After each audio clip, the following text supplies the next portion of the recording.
Yes, people, good morning, good afternoon, and good evening. I wholeheartedly offer whatever suits your time zone. I hope you're all doing well. Pardon me, I have to take a sip of my coffee first because I'm still not fully awake.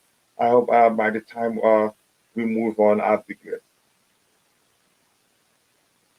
Yeah, thank you very much. I appreciate your patience. I hope you're all doing well. It's another Blue Morning show. Today we'll talk about some news out there, and then we'll go into previewing our game, our next match against Leeds United at home, which is a must-win one, no matter how you say it. It's crunch time for Graham Potter.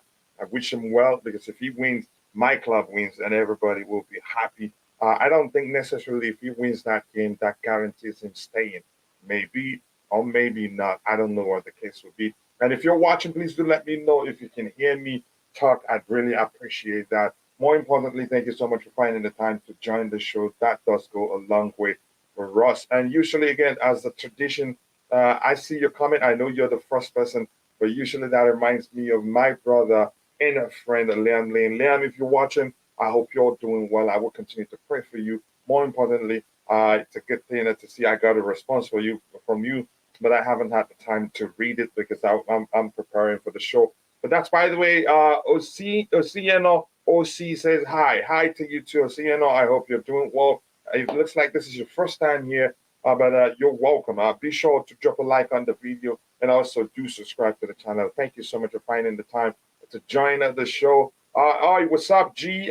Diggs, BT, BTW7. I hope you're doing well. I'm good. I hope you're good too. Thank you so much for finding the time to join at the show. Here we have Let's Go. Let's go, coach. Yep, we can't wait.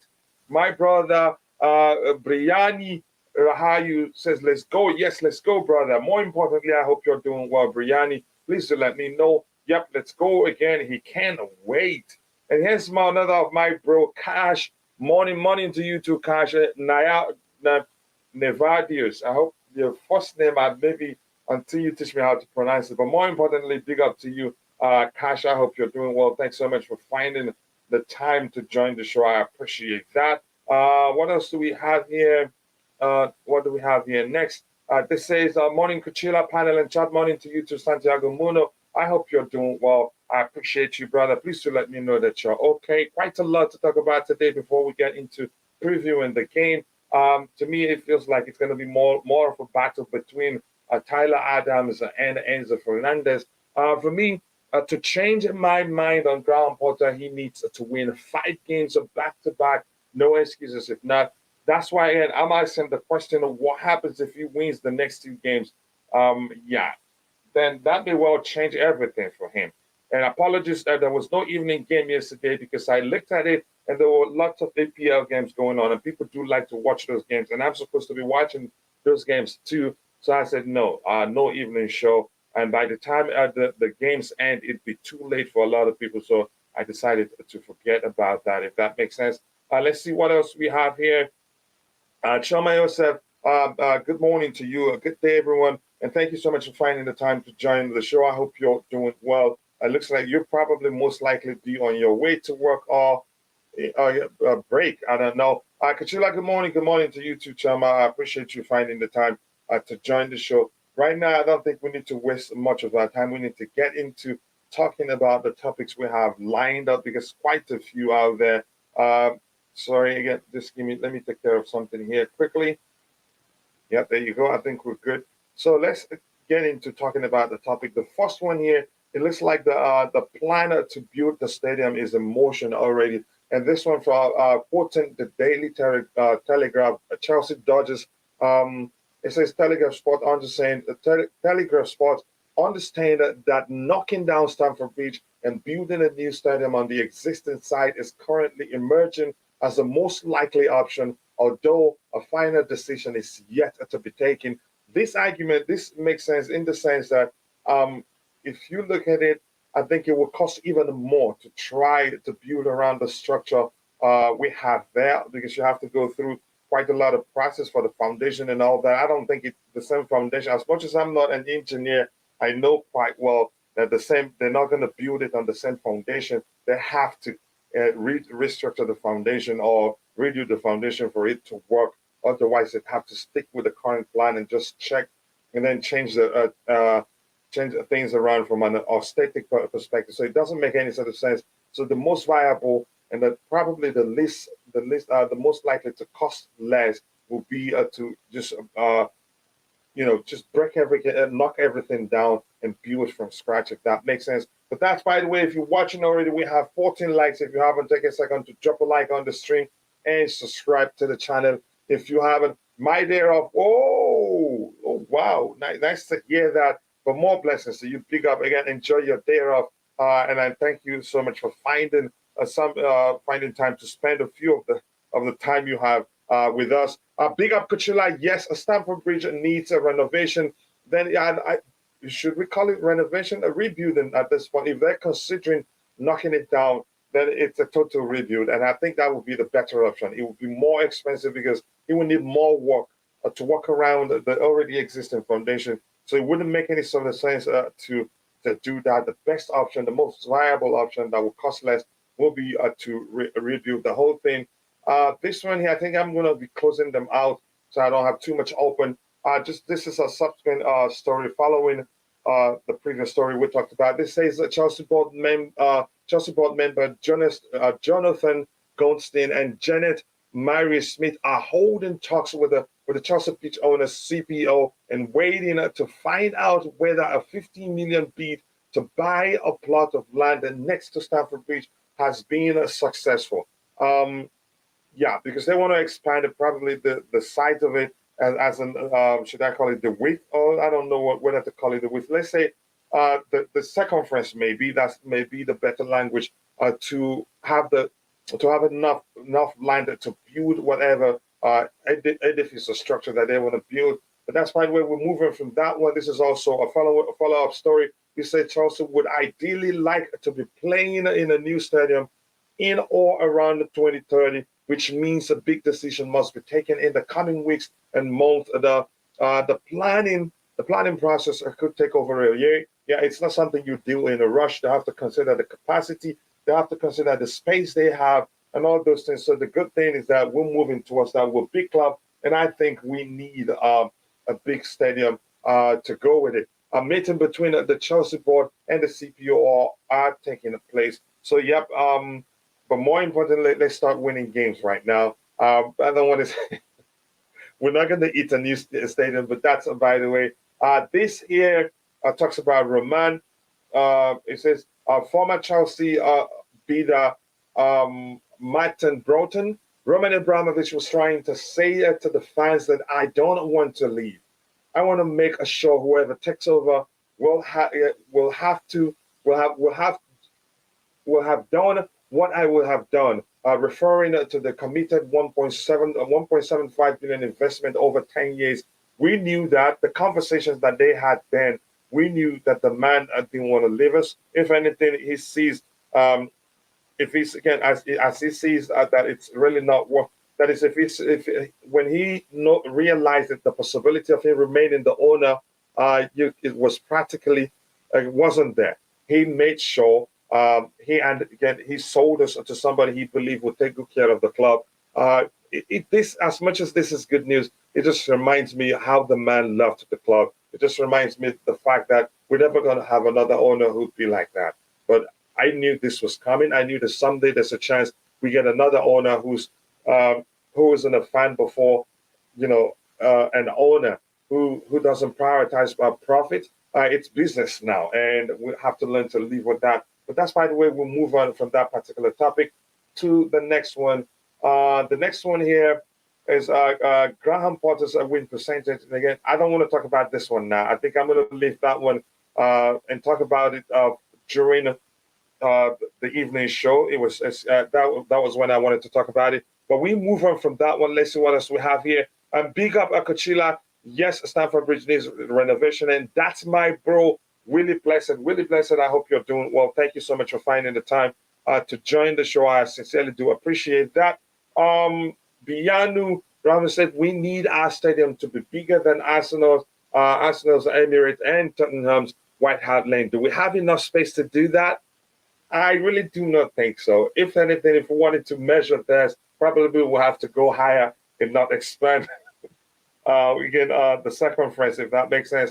But that's, by the way, here we have a Brusket. White people talking about Zidane to replace Porter. Yeah, yeah, what you said next. He would cost too much money, and his achievements is just the same as Jose Mourinho. I think it will be expensive. That no question. The most you can say the question, uh, the most pressing question for me when you talk about Zinedine Zidane is that he hasn't proven that he's capable of achieving what he achieved with the crop of players he had at his disposal when he was Real Madrid's manager. As I've argued before, if I was Zinedine Zidane, I would just pick the 11 and then take a nap during games and they still win. So he hasn't done it at a level, well, with a team where you say they're not the best in the world, but he's able to get them to where they were able to reach due to his tactical ability. That hasn't happened. That's why I have doubt. Plus, they say he doesn't speak English. So, yeah, those factors do count. A big up to you, Mikhail. Nice to see you here. I hope you're doing well. Morning, Kachila and fellow Blues. I just checked. We haven't fired Potter yet. Feels like a prisoner waiting for our team to be set free from these shackles of mediocrity. Here's the thing. It's not going to be simple. I've thought about it. I've thought about it for long, again, for a period of time, and I've come to so many stuff has come to mind. Now the last stuff that I'm thinking about is maybe he hasn't lost so much game that they fire him without paying him 60 million, without paying 60 spending 60 million pounds plus in payouts. Maybe that's not what they're waiting. I don't know what's going on. We're not sure what's going to happen. These owners are, and that you see, they are as unpredictable just as Potter himself is. But that's by the way. But more importantly, Blue Morning to you. I hope you're doing well. And my brother, Blue Clouds Media, Zion, big up, bro. I hope you're doing well. This is good morning to everyone out here. Please let's support the club with all we can because we are going through a difficult times. That's a delicious comment, by the way. Whether you hate Graham Potter or love him, Chelsea is the entity we support. And so just support Chelsea. Just see it that way. Support the players. And I don't see, it doesn't make any sort of sense to see a Chelsea fan saying they hope we lose games so that he gets fired. 3 points. Missing out, again, losing against Leeds United could mean 3 points between us fighting for relegation and being comfortably on the table, if that makes sense. So more importantly, let's get that one aside. If you're watching, if you haven't, please click on the three dots by the side of the name of my brother, Zion.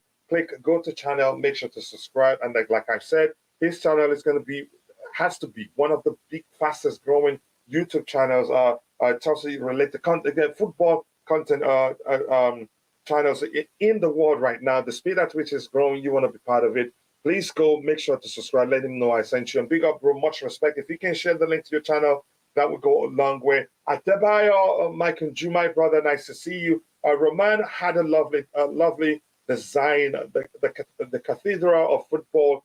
Yeah, but here's the thing. I think maybe the owners have other ideas because the thing is this.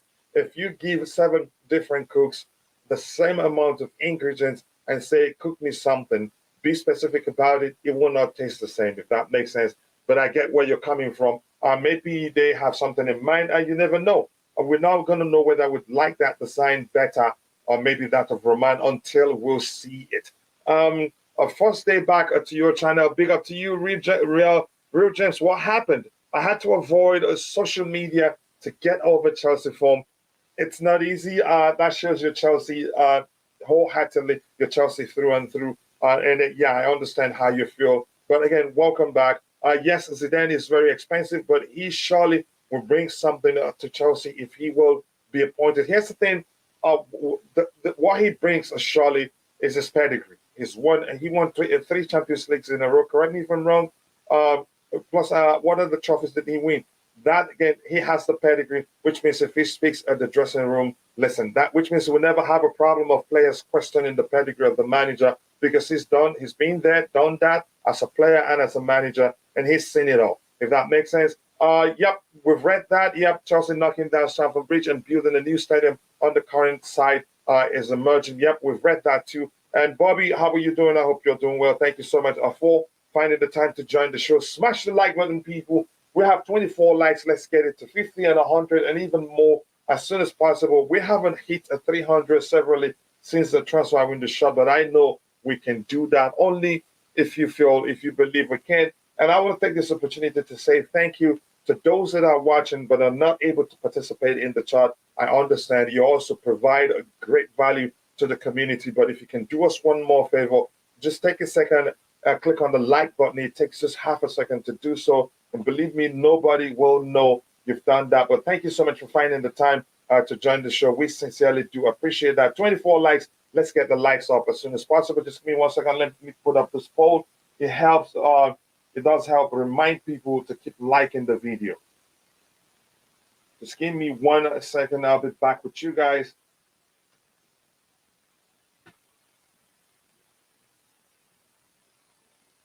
We're back in a bit.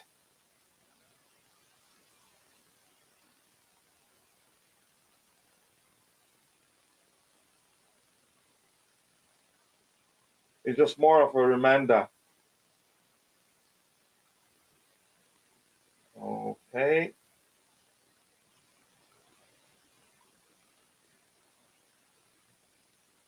Sorry if the silence is killing you. I am like that too to help the CP community grow. Yep. Have you liked the video? Yes, I've liked the video. Okay, thank you. There you go. I have it up there. What else do we have? Talked about. Yes, smash the like button, people, and subscribe to the channel if you haven't. I hope we win against Leeds United, but I'm just hoping. I know well that the ground Potter won't take us to victory. Just me hoping, and just keep praying. Miracles. If you believe in miracle, pray. Even if you don't trust them, believe me, we can win that one, and it will go a long way for us. And I'm serious about that. And I know you know. Kuchila Wise Potter on your display. I might need some sort of mental stress relief from Potter. Here's the thing: just act like you don't know he's there. And I'm serious. Again, we need to support our team, but because he's part of the conversation, it's crunch time for him. Really, he needs to change it around or lose his job. The question is, what happens if he wins the next 2 games? Are we going to risk keeping him still? For me, I've seen enough. I would say even winning the next 2 games isn't enough to say keep him. He has to win even more. They'd have to dig deeper into the ground to add capacity while maintaining the line of sight from the team. From the team to team. Yeah, it makes sense. If they're not able to purchase the land surrounding Stamford Bridge, which is going to be very expensive, though, they'd have to dig deeper.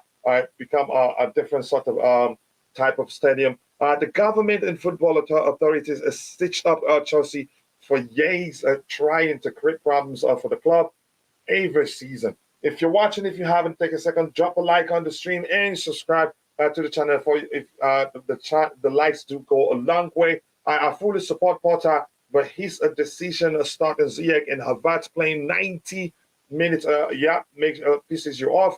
I'm pissed by his selection, and I'm used to winning. Oh, we all are. We're all spoiled. I am beginning to warm to the idea of Luis Enrique. I think here's the thing, what I said about Luis Enrique.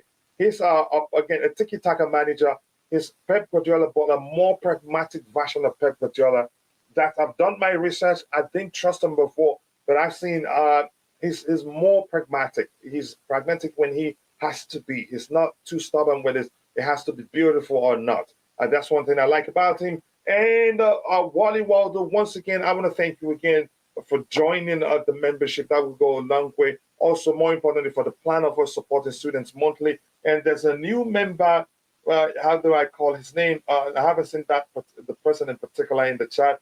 I want to shout them out. Thank you for joining. Musawo Guthrie, thank you so much for becoming a member of the channel. I appreciate that. And when I see you, I will shout you out indeed. Let me see what we have here. Yes, he is, but don't forget why we bring him here. And we sacrifice a Jorginho to the rivals for that. Don't get me wrong. I think you're having a conversation with somebody else, not me. So sorry about that. Good morning, my Chelsea family. Chadwick Idbanks, my Jamaican bro. Wagwan man. Nice to see you. Heights and blessings. I hope you're doing well. Please do let me know. I did not rate Jorginho all. To be honest, I honestly think Enzo is an upgrade, but Enzo isn't what Jorginho is, and Jorginho isn't what Enzo is. They're two both different profile of players, but I don't know. People seem to interchange both. And being honest, Jorginho could have actually played with Enzo and even be the most of the game. Let's say if we have a pairing of Jorginho and Enzo, Jorginho will be the most disciplined of the two, and Enzo will now have the independence to be more adventurous as he'd like to be. But we saw Jorginho. I think the main reason why I think we saw Jorginho was the risk of him living on a free. And the truth remains, had Jorginho stayed, he'd most likely leave Chelsea Football Club on a free, if that makes sense. Yep, that's the argument I'd have to make. Why do I say that? Because I don't think we'd offer him anything close to what he'd get as a sign-on fee if he end up living as a free agent at the end of the season, if that makes sense. Still, people, please keep dropping a like on the stream and subscribe to the channel if you haven't. Thank you so much. That means a lot to me. We're stuck in purgatory, coach. Yeah, I guess that's hilarious. I guess that's where we are. We're stuck in purgatory indeed. But yeah, hopefully the higher authority or the higher power will have mercy on us and give us. But because if you're stuck in purgatory, say that you go to hell or you go to heaven, hopefully the higher power overseeing the situation will say, okay, you know what? Let's take you guys to heaven. Good, bro. Nice to hear. Thank you so much. I appreciate you saying that. And Patrick Bateman, yeah, thank you so much. You told me that before, but welcome back. Hello, brother. Nee sent me. Tony, I said thank you. And I'll also do the same for him whenever I get the chance. More importantly, thank you so much for finding the time to join the show. I appreciate that. Big up Coachella and Chad Chelsea all the way. Nice to see you, bro. Eugene Naughty, nice to see you, bro. I appreciate you. You've been one of the most active members here, and I appreciate you finding the time to join us. As far as I'm concerned, Potter has to win the Champions League to remain as Chelsea manager. Yep. That's the yardstick. That's it for me. That's what he has to do to remain a Chelsea manager. I am not subscribing to the idea if he wins just the next two games, he remains Chelsea manager. Well, the next two games counts if we overcome the deficit and beat Borussia Dortmund, then we move to the quarterfinal stage of the Champions League. Then he still has a chance. Then the chance will be go ahead, win it. Otherwise, you lose your job, and that's the way I see it. And Mr. Polito, nice to see you, brother. I'm not a fan of focusing on transfers of under 22s. Should they be a part of a good transfer strategy? Yes, but the sole focus, no. I get where that argument is coming from, but more importantly, nice to see you again, Mr. Polito. Please do let me know that you're doing well. This is our friend and brother, Mikhail, saying hello to you. And Wally Waldo talking to somebody there. Zidane is going to speak French to the squad. Yeah, so it wouldn't make any sort of sense. Language barrier is a huge issue. Let me be sure I sent the link correctly so that so anybody who has time to join will join. Coach, what since we as Chelsea fans are paying for? What things are we paying for? I'm trying to be positive, but every day I wake up and see Potter is still here. It gets depressing. Well, at least you can decide not to watch. For me, as a content creator, I have to present content. Usually, what I do when I was a content creator is to delete all football-related apps, so I don't get any alerts saying Chelsea is doing that or doing the other thing. If that makes sense. Yep, nice to see you. Good morning to you too, brother. And Feded, by the way, how are you doing, Feded? I haven't said hello to you. Zidane is going to speak. Yeah, so it wouldn't make any sort of sense to hire him. And Henry, Maglo, how are you doing? In my opinion, Potter's main issue has to do with his team selection and poor substitution. And those are two huge issues. If you don't understand, if you're not good at selecting the players that will help you get that 3 points each match, then you're not good at it. And when you make changes, to say that you make it too late or you make the wrong changes, then you're not good at it. It's as simple as that. But nice to see you, Maglo. I hope you're doing well. I wish we got Leao instead of Modric. No, I'm not regretting anything. I think Modric will come good. And we're talking about a player who hasn't played football for a while, and before he joined us due to the conflict in his country. If that makes sense, we need Enrique as soon as possible. Hopefully he comes. Good day, Josie Agbo. I hope you're doing well. I am I'm crying of my continental and Chelsea problems too much, but God day indeed. Leao and Reece James is a duo, but Leao also looks like he's more likely to extend his stay at Milan than come to us. Even the prime Jorginho, how could you rate Enzo? Then I'm not gonna get into that. Let's see what we have. All right, this one says excellent goalkeeper. We're gonna sign something other and an expensive. Of course, it's a Chelsea thing. I get your argument, but we're also looking at what's the BVB goalkeeper. I think it always makes me feel good when a player wants to be here.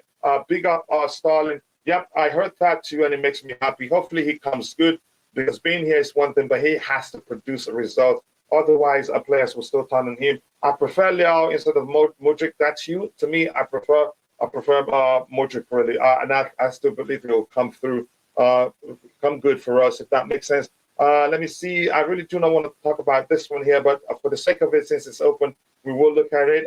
Bali wants a complete Stamford Bridge rebuild, which it makes better sense than trying to build around what's already there. It's going to be even more difficult. And if you're not a moderator, refrain. Try as much as you can not to use more than 3 emojis. Otherwise, the machine that's policing the chat, Nightbot, will delete your message.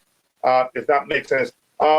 Yep. Again, it will make sense to rebuild from scratch rather than go through the route of building around the already existing structure there. It will be very expensive and much more difficult. Leao is the finisher also. Modric will never be a finisher. Don't say that. He's still young. Don't say that. But our board decides to buy. Yeah, if that's you keep saying that, but let's see whether he comes good enough. The PR from Chelsea is now on steroids. So much noise, but no product. In addition, Joe Cole is a disgrace. Little wonder he wasn't classified among the greats. What did he do? I really want to know. Marketing, maybe. I thought the same thing before he joined, but now I don't really think he is better. How many games has he played, and what have you seen of him? Just give him time, Brisket. Give the kid time, really. Chelsea is a sleeping giant. We have the players, just need a manager. That's how I see it right now. Stop comparing Potter to Mikel Arteta. We shouldn't. Plus, Mikel Arteta hasn't won anything. Even if you want to do that, I don't know which is worse, Zidane or Enrique. Your decision, you brought them all up. And big up to my bro. Let me see. Did I miss anybody's comment? I don't think so. And big up to my bro, the New York guy, Kashan. Nice to see you. I hope you're doing well. What a time to be alive. Only wish I could go into future seat at the new stadium in 2030. Well, you'll get there. Just stay strong, live a healthy life, and stay safe. I think you. Big up to you. The Prince is here. Nice to see you, Prince. Graham Potter's win percentage in his first 18 games in charge of Chelsea versus Mikel Arteta and a jogging club in Liverpool. It's nothing to write home about. For Mikel Arteta, it was 44%. For Graham Potter, 27%. And jogging club is 38. It was 38%. Yeah, no, again, I just had to share that with you since I have it up. When 2030 is too much, you want it built like tomorrow, so you see that. But that's, by the way, Dexter S. Big up everyone. Big up to you too, Dexter. Frank Leboeuf confirms Zidane does not speak English. I take an elite manager over Potter, Zidane, Enrique, Flick, whoever is available, rather than Graham Potter. I get the argument. Chelsea wants a Roberto De Zerbi. That's the current Brighton coach. I don't think so. I don't believe that. It will be no different than what we did with Graham Potter, really. As a replacement for Potter, Football Insider, we're not sure. Nobody out there is sure what the club wants to do. It's as simple as that. Nobody, again, is sure. We were just speculating, and it's easy to speculate right now given the situation we found ourselves in. But that's, by the way, if you're watching, if you haven't taken a second, drop a like on the stream and subscribe to the channel if you haven't. Thank you so much for all the likes, guys. I appreciate that. Your likes, the likes do go a long way. And if you are on iOS, again, at the bottom right-hand side, you will see a tab. Click it. It shows you multiple icons. You will see 100%. You will see heart emoji and all that. Just click on it. It helps the channel reach more people. So thank you for that. Maybe it's time for the Chelsea fans, Chelsea fan base to perform. religious-based rituals for their club. The goal drought, ban must be broken. Yeah, again, it must be broken this week. I think you can argue that, but here's the thing. I've seen Nigerians go to church when I was still in Nigeria. Even now, I do get videos showing Nigerians go to church to pray for the club they support to win silverware. Nosy then does not speak English. He speaks French, Spanish, English, and Italian. So yeah, it's going to be really difficult. Big up, Kuchila. Looking forward to hearing your thoughts on the formation going into this game. It's a difficult one, but we'll see. I also read that somewhere that Chelsea could be interested in bringing in Brighton's manager. Yeah, I don't want that to happen. And my brother Wally Waldo, yeah, I don't think he speaks English, but and that's not going to make the job easier for him. People should stop this nonsense about speaking English. Potter speaks English, and then what? Yeah, that's some argument right there. But that's by the way, we'll move on. Let me get the next thing we have here. Zidane has said in press conference he cannot speak English.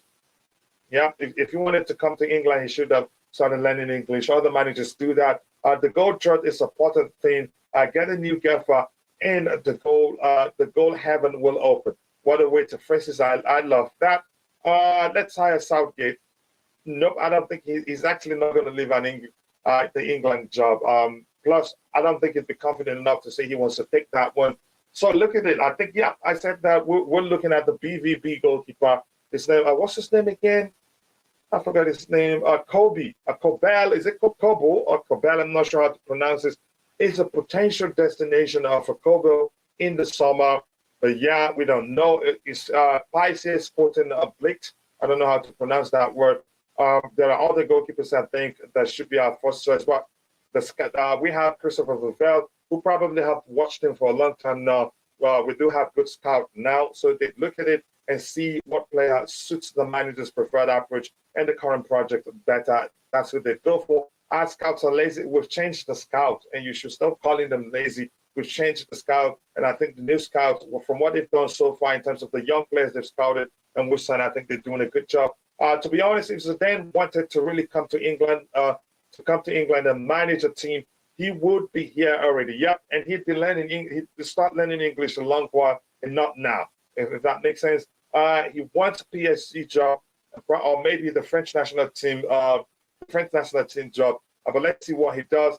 No Cabo, Marco Casaneci, 22 years. What club? The person I don't know the goalkeeper you mentioned. What club does he play for? Chelsea all the way. Yep, big up. Next thing we have here is this one here.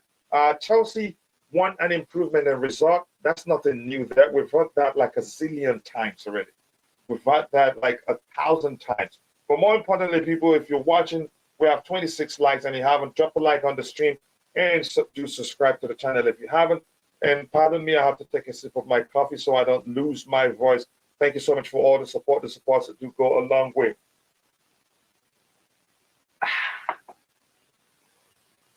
Yep, Zidane is another candidate for Chelsea if Potter is sacked. One of those that's been talked about, but all we can do is speculate. All we can do is speculate, or just again maybe talk about what those outlets have out there. But there's no way telling those things they're telling us are in fact the fact. Alban Lafront, please, Chelsea, I beg, tell us more about him. But how are you doing? More importantly, it's Kami. How's work going? I hope you're doing well. Always nice to see you. I haven't seen you in a minute, so I want to know if you're doing well. The Prince is here. Hope there is a breakthrough between Chelsea owners and the pitch owners over proposal of extending of the stadium. The pitch owners are actually helping them. The pitch owners, I don't think there'll be a problem. I think they're helping. They're trying to help Chelsea buy the surrounding you can say plot of land to expand the stadium. Their issue is if you try to move the stadium, that's where you have a problem. I think I've forgotten the structure again. Something agreement they have is that you can't move with the name with the name Chelsea if you want to move the stadium to another vicinity. I don't know if that's the right word for it. On a serious note, we deserve to know who advised and recommended Potter to coach. It's such a mystery. You're never going to know. US Marco, really, I don't know him. I'll research him then. Morning. Up the Chelsea, up. Again, nice to see you too, Nuri. Nuri, I hope you're doing well, Nuri. Nice to see you. Excellent goalkeeper. I have to research him. I don't know him. Get Tuchel back into for another manager. I don't think Tuchel will ever come back. If he does, I'd be surprised. Is Potter developing the process of Chelsea's success? I'm not sure. Our new scout, they're not. And I'm not going to read that if I see it again. But it's your opinion anyway. If that's what you think, that's up to you. As soon a team will become overconfident against us and we will punish them, I am predicting we will win against Leeds United. That may well be the case. I think it makes a lot of sense for that. That's a chance that happens. They'd be overconfident thinking we're in a bad form, they're going to win that one. But again, Chelsea. The Chelsea F.C. factor is still well and truly inexistent. It's a phenomenon, really, and I think it exists. But overall, truly, it's nothing but mentality. If we go into that game with the mentality that that's a game that's 3 points taken, then we have a serious problem. That's why, I'm a bit skeptical, but hopefully we win. I get it. I think this may well happen, honestly. I believe that. Work was good, Coach. Only woke up a little while ago. Night shift is a killer. Yeah, I've been there, brother, and it's not easy. And I still look back and I say, thank God, I think that I didn't get involved in a serious accident because I found myself slipping in the middle of the road. But thank goodness my car was designed, again, in a way that, in such situations, once your leg goes off the pedal, it stops automatically if it senses that nobody is controlling it. Chelsea owners are as worried as the fans they are. And I said that a day ago, 2 days ago. The whole thing, again, let's say a week ago or two, the whole thing, the narrative, you can say everything we were hearing about 2 weeks ago or so were all positive for Graham Potter. But right now, I think the tone has become a bit negative. We're hearing so much about he has 2 games and 3 games left. The owners will still give him time, but they won't result, which is oxymoron for me. Saying, they'll give him time, but they won't result. To me, it's simple. They won't result, and they want it now because it's dangerous, really. However, they don't want to be seen as though they are weak. Yep, I understand what you mean by that, and are following the same steps as Roman. You want to see it again. You're implying that they don't want to be seen as though they continue doing the same thing as Roman Abramovich. Well, okay, I think that may well be the case, but I want continuity from a managerial perspective. It will help us dominate for a while. But we cannot, because of the fact we want continuity, to watch somebody run us into the gutter. That would be crazy. Chelsea have already started groundwork over a deal for Rice, and again, you're quoting Simon Phillips. Just make Oslanina the new number 1. I think it'd be good too, but Kepa is still good. I don't think he's done so much wrong. Chelsea just play with freedom. Okay, again, like you've seen. Let's see. And Algo says hope Potter speaks English. His conference is not good enough. So any Zozo will come in and learn. Wow. Okay. Let's see what else we have here. Win against Leeds United and Dortmund. I install Potter out. Not good enough. Let him win the Champions League, like Bobby said in the chart. It's as simple as that. If he wins the Champions League, then he gets to keep the job. It's not good enough to say if he wins the two games, that's it. Then it's a risk because there's no guarantee. I just want my old team back. We'll all do. So I'm going to skip. I'm going to be skipping quite a few stuff here. Okay, you just referencing Broski. Chelsea just play with freedom and and nothing to lose for the team. Let's see what the manager does. Get Aubameyang and Raheem Sterling, drop Havertz immediately. I think that decision may well help us again do something differently and win game. I believe we can win over Leeds United. I hope we win, but I know why we're all concerned. I know why a lot of people feel like as they do right now. Lose to Leeds United, then Graham Potter's mission is to destroy Chelsea Premier League records. He's broken all sorts of records, but in a negative way, and that's not okay. He should leave because it's good for Chelsea. I'm not sure what I understand. He isn't good for Chelsea. Yeah. So you're implying that he should walk away. I don't see him doing that. He's stupid to walk away. If he walks away, which means he'll be forfeiting any sort of payout that he get from the club, if that makes sense. So people, if you're watching, if you haven't, then take a second, drop a like on the stream, and also you can become a member for just a $2.99 set. And when you become a member, we prioritize. If we see anything you have in the chat, if it's not just you having conversation with someone and it's aligned with what the current topic, we prioritize reading your comment. And plus other benefits. We're designing the show strictly for the members. But every other person is still important. That doesn't change anything. Bali should put starting rebuild on hold until a Premier League status is secure. I cannot start more chaos. That's how you see it. I think that doesn't change anything where we're at the table. Exactly. He should care about the result, and he should wait on understanding rebuild. I think he cares about the result. We have the players to play good soccer. Yep, we can just adopt Arsenal's way of play, and we should be good. We have the wingers and midfielders. We have to spread the pitch with wingers. Maybe that will make a difference. I don't know. With the style of play, Mount will be very, very good. But there's some breaking news about Mason Mount, and we'll talk about that in a bit. Chelsea should play with no fear of football. Nothing to lose. Maybe that makes a whole lot of difference. Ex-Barca boss eyed as part of replacement if Chelsea sack him. Yeah. Coachella, you're not going to like this, but I think we're going to play with a 3-4-1-2. Yeah, I agree with you. I think he may well do that. He may well do that because he needs. The argument has been he needs to play with a structure that will get the best out of Rich James and Ben Chilwell.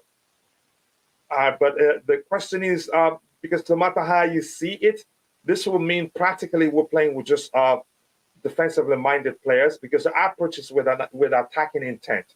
If you get my argument.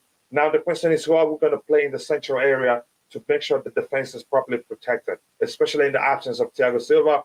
Chris Dyche, how many players or how much money do we need to recoup on players so to balance the books? Unfortunately, I'm not sure, but I think we need to make some sales. Let me just put it like that. We need to make some sales to balance the books or to be able to spend as much of to go into the market with the intent to buy those players that we've been linked with. So, but I'm not sure really. And apologies, Chris, to disappoint you. And again, if you're watching, people, if you haven't taken a second, drop a like on the stream and subscribe to the channel if you haven't. We have 70 people watching. We had 80 people. We have 45 likes. We should be doing better than that, but it's up to you. Thank you so much for finding the time to join the show. You can find a lot better players for cheap. Yep, that's the truth, and I like that. If you have a good style, but it seems like when they come in big clubs with big wage, they become lazy. Wow. That is a delicious comment, and I love that. I really do love that. Thank you for saying that.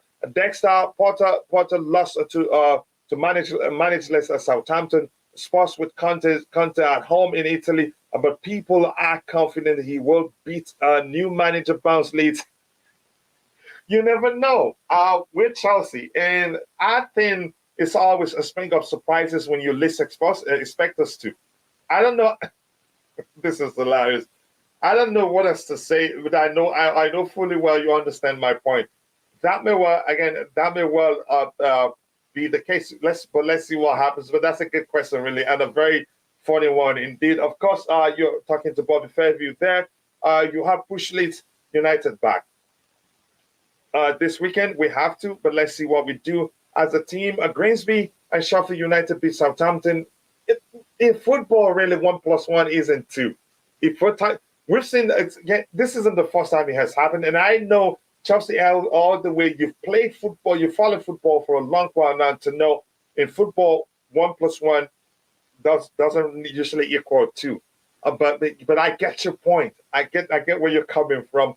But he says Grimsby and Sheffield beat Southampton, and Sheffield teams that beat Chelsea. What an embarrassment. Yeah, it's embarrassing, but yeah, usually football, you cannot script this game. Is Zakaria really a sitter? But I think he's capable of doing that. He has that footballing intelligence. He can read the game very well. For instance, Kante isn't a sitter, but we've played him in that manner on multiple occasions. So Zakaria is capable of being advised to be disciplined. He can get the job done, but the rest assured, whenever the opportunity calls, it be more adventurous. So if he's on the pitch, look on occasions where when he's played for Chelsea Football Club, you can see that he reads the game very well. And I think I can't quite recall what game exactly that he played. You could argue he was the reason why we didn't concede too many goals. We didn't concede goals, and on occasions he read the game very well and was at the right place at the right time to set the situation for us.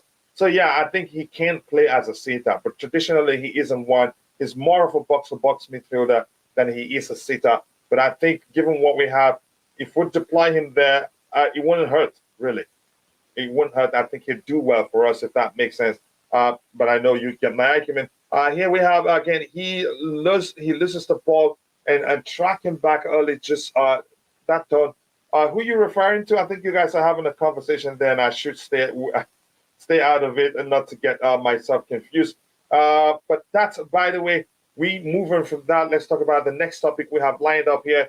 I want us to knock them out as soon as possible so we can get into talking about all the topics. We've talked about this one. Chelsea want improvement. Yeah, they should. Yeah. Here we have Chelsea is well advanced in the purchase of Kendrick Pies, a talented 15-year-old Ecuadorian midfielder. The transfer fee discussed is close to 20 million euros. Wow. That is some spending right there for a young player, but he must be a talent. I don't know how much that amounts in pounds, but probably close to 15 plus. That's at least that's what I think. Just give me a second. I want to check something here. I want to share the link to the membership so anybody that wants to join can join. I don't know. How do I find it? Come on. Anyways, but I move on. I don't have to do that right now. But here's the thing. You can become a member, and that will go along with for the channel. But thank you more importantly for all your support. You don't have to if you cannot afford it. Inter, Lukaku scored more goals than the entire Chelsea squad combined in February. That's embarrassing. Hit Lukaku or what you wanted. He did it for them. Let's see what else we have here. Hendrick was 60 million, and then we're paying 20 for this year. So that's a good purchase for us. That's a point, Kachila. You see him turning up to make us some last-ditch challenges at the defensive line, which suggests he does read the game well. Yep, he reads the game very well. And if you recall, I'm sure you were talking about this. There was one game where he made, I think it should be at least up to 5 last-ditch tackles that saved us because he reached the game. So that's why I'm saying maybe he can operate as a sitter for us. But if we can get another sitter, which means he can actually help us play the Enzo role, because he's a good dribbler. And so again, I didn't know that part of his game. During those games he's played for us, I've seen him find solutions in tight spaces, and I didn't know he had that in his game. Believe me, I think he's worth keeping, but that's only if he can stay fit, if that makes sense. I hope he stays fit, because if he doesn't, I think the club will be reluctant to exercise the option to keep him out of the club on the permanent. Just give me 1 second. There's something I wanted to address here. I can't find it. What is going on here? Let me see. How do I get to that? Maybe through this place. I'll come back to you in a bit. So yeah, good comment there. Yeah, those situations show, yeah, that he does read the game quite well. Let's see what we have here. What we have here now. Overpaying for not making a target. What? You think again if that's the way Chelsea operates, and well, if that's how you see it, but let's see what the club does next. Well, we move on from this particular topic. I want to see this kid. I've seen, but I have to be honest, all I've seen of him are just highlights. I don't know him that much to say this is how good he is. Again, watching him full 90 minutes in the game, but the highlights show he's a talent. He has potential in him. The ceiling is high for him, given what he's shown, his passing ability, his vision, and the confidence you can see. When you see a confident player playing, I think you'd know. But that's by the way, but confidence is only temporary. It doesn't last forever. But that's by the way, what else do we have here? This one here doesn't really make sense to me. And if you're in the chat, I want to know your opinion. I'm going to read it while I wait for you to get in your contributions with regards with the Chelsea's interest in signing Josko Vardiol I don't know if it's pronounced Vadiol or Vadiol. I don't know, but let me just call him Vadiol. I think you guys know who I'm talking about. It says exclusive Chelsea have renewed their interest in Josko Vadiol, who will have to act this year to avoid paying. Okay, we'd have to act this year to avoid paying £97 million release clause for the RB Leipzig defender. This doesn't make sense to me. We have to act this year to avoid paying that. It doesn't really make sense to me. But here's why I don't like this.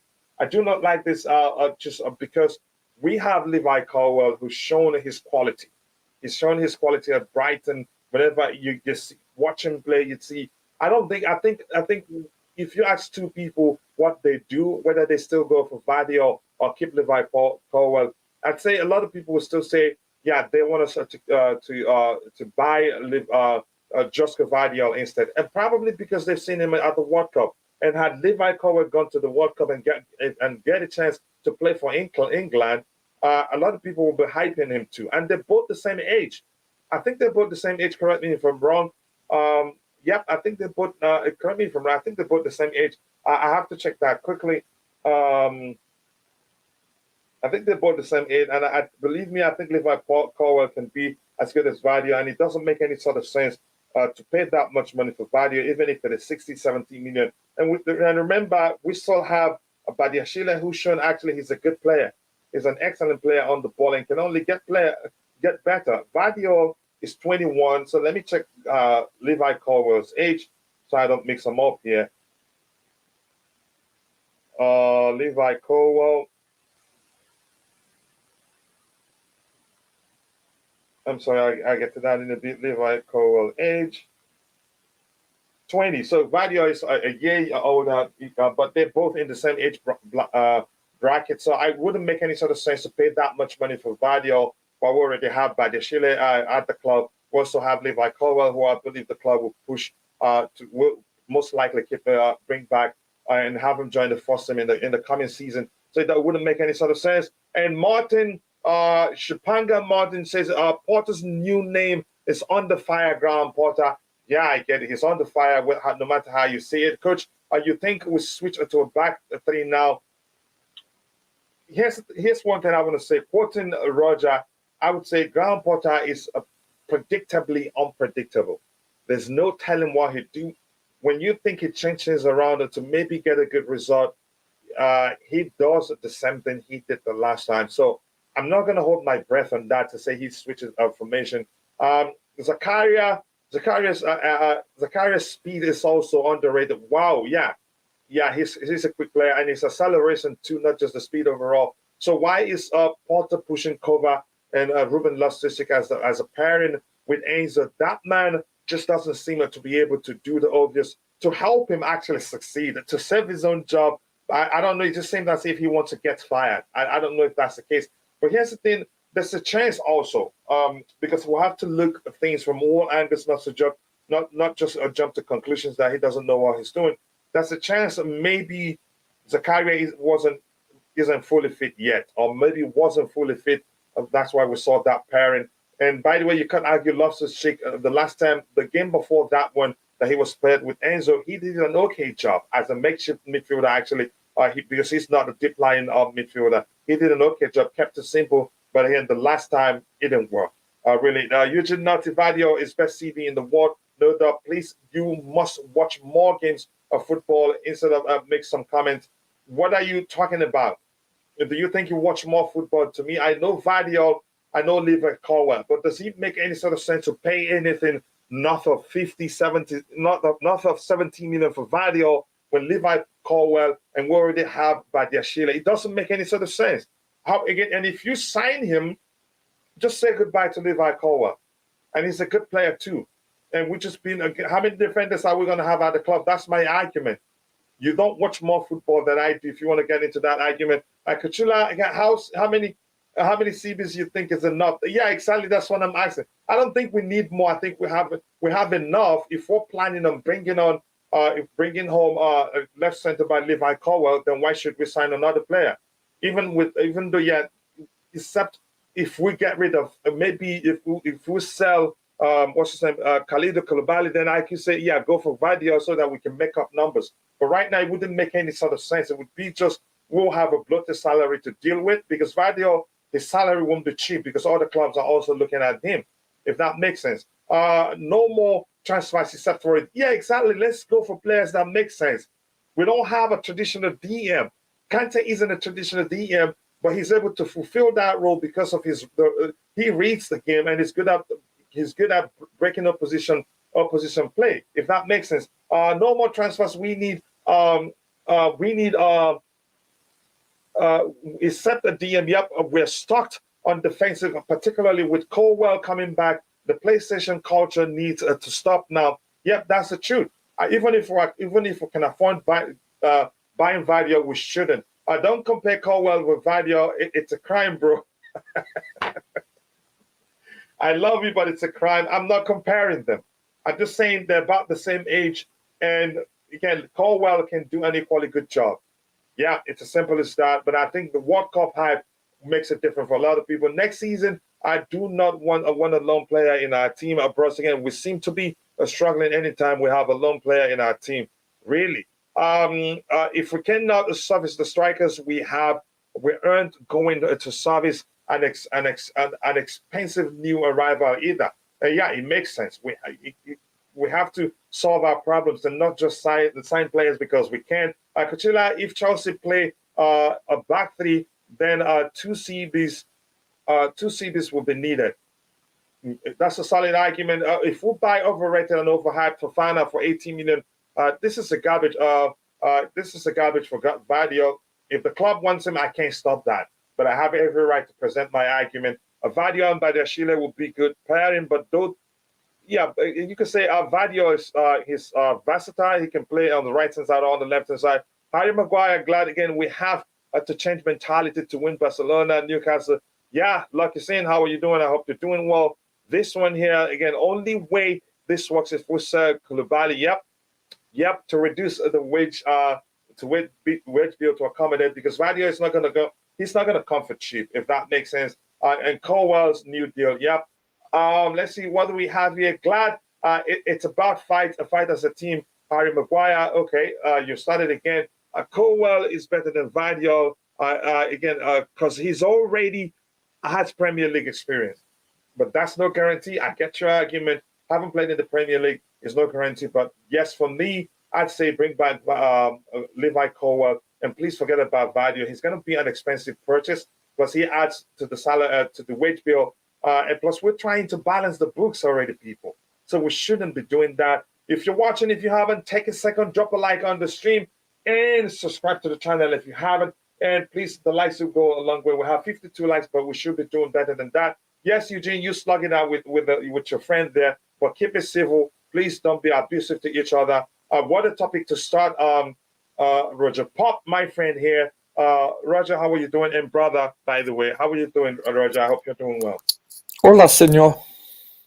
Gracias. I think your Spanish is about as extensive as mine. Probably you lived in California, so there's a chance. No, coach. Yeah, no. So you should. I lived in Jersey, and now where I am right now, so I don't think I'd be able to speak Spanish better than you. No, my Spanish by the way, brother. Pathetic. Let's get in, bring you into the fold, if that makes sense. Yeah. The discussion about Vadio. Do you think it makes sense for us to go for him, given how good we're seeing Levi Colwell can be? Even if Vadio is better than Levi Colwell, I think this one it would be expanding that doesn't make sense. Yes, it will be more like buying something for the sake of good to have, not because it is really necessary. One, he won't come for cheap. There are other clubs who want him, so probably he'd be demanding quite a lot for his salary. So if it comes, he adds to a salary bill, to a wage bill. Plus, Levi Colwell will be reluctant to extend right now because what we're hearing, they said the club we're trying to get him to paper for another contract. But overall, to me, my argument, in my opinion, it wouldn't make any sort of sense. But you go ahead. You let me know your thoughts. Financially speaking, doesn't make sense at all. Just doesn't. Look who we have. We have Koulibaly, Silva. Yeah, and I understand Silva after, let's say, 1 to 2 years, his role would be severely reduced, and I get it. But we've got Fofana, Chalobah, Padiashil, Levi Colwell. Listen, let's say for the rest of the next 10 years we play with a back three. You've got 6 centre backs, so you've got depth. You've got tremendous quality in depth, by the way, not just depth. It's not like you've got Roger playing back there. We have seriously. I didn't say that. You said that yourself. Yeah, of course. You know what I'm saying? It's that it doesn't make sense. It just doesn't. I mean, would I like him? Yes, I rate him highly. He's dominant in the air. He's everything you want. He's good on the ball, but financially speaking, he's come on the ball. He's a really good player. No, yes. Sorry, I didn't mean to cut you off. You can't take that away from him. But go ahead. Yeah, he's got great attributes, but no disrespect to our current players. So do they. My only criticism of them is that from set pieces, offensively, they're not scoring. Other than that, I'm trying to think of any team in the Premier League. I think they would envy us for the 5 to 6 centre backs that we have on the roster. This is a very deep position. You could say that for the most part in every position. On paper, we have really good depth. And the centre back is probably our deepest position. Let's be honest here. So it doesn't make sense. Would I want him? Yes, of course. But, it doesn't make financial sense. No, it's just like, not at all. Yeah, it doesn't. Because we go ahead. Let's say money is no object and there is no financial fair play. Then yeah, maybe. But we live in a world that's not the case. But listen, I get both sides of the coin, but realistically, it's nonsensical. And plus, if we sign him, Roger, let's be honest, you created a problem for the manager. If we sign him and bring by Levi Colwell, then you have a certain player. Even if you say, yeah, they rotate, still, how many players are you going to rotate in the defensive line? You're creating a serious problem. You don't rotate defense that much. Doesn't really give him a path, does it, for Colwell? Truly. Yeah, it realistically doesn't. Yeah, and honestly, sincerely, it's disingenuous, for him because listen, he's you're right. I think they're primarily roughly the same age. I think I haven't looked at them, but I think they're. Badio is 21 and Colwell is 20 now. Oh, really? Colwell's 20 now. Okay, yeah. So, isn't Colwell the chap that played for Derby? Colwell is playing for Brighton now. No, but previously, did he play for Derby? No. What team was that? They missed out on promotion, and it was due to, you could say, abysmal officiating. That was with Frank, right? No, not with Frank. No, they made it to the playoffs that took place at Wembley, but Nottingham Forest beat them in that playoff. I watched the game. I've and it was abysmal refereeing, really. It was. But listen, he looked. Go ahead. I've watched Brighton not that often. I've only watched them like 4 or 5 times this year, but he does stand out. To me, the 2 players that stood out was him and Trossard.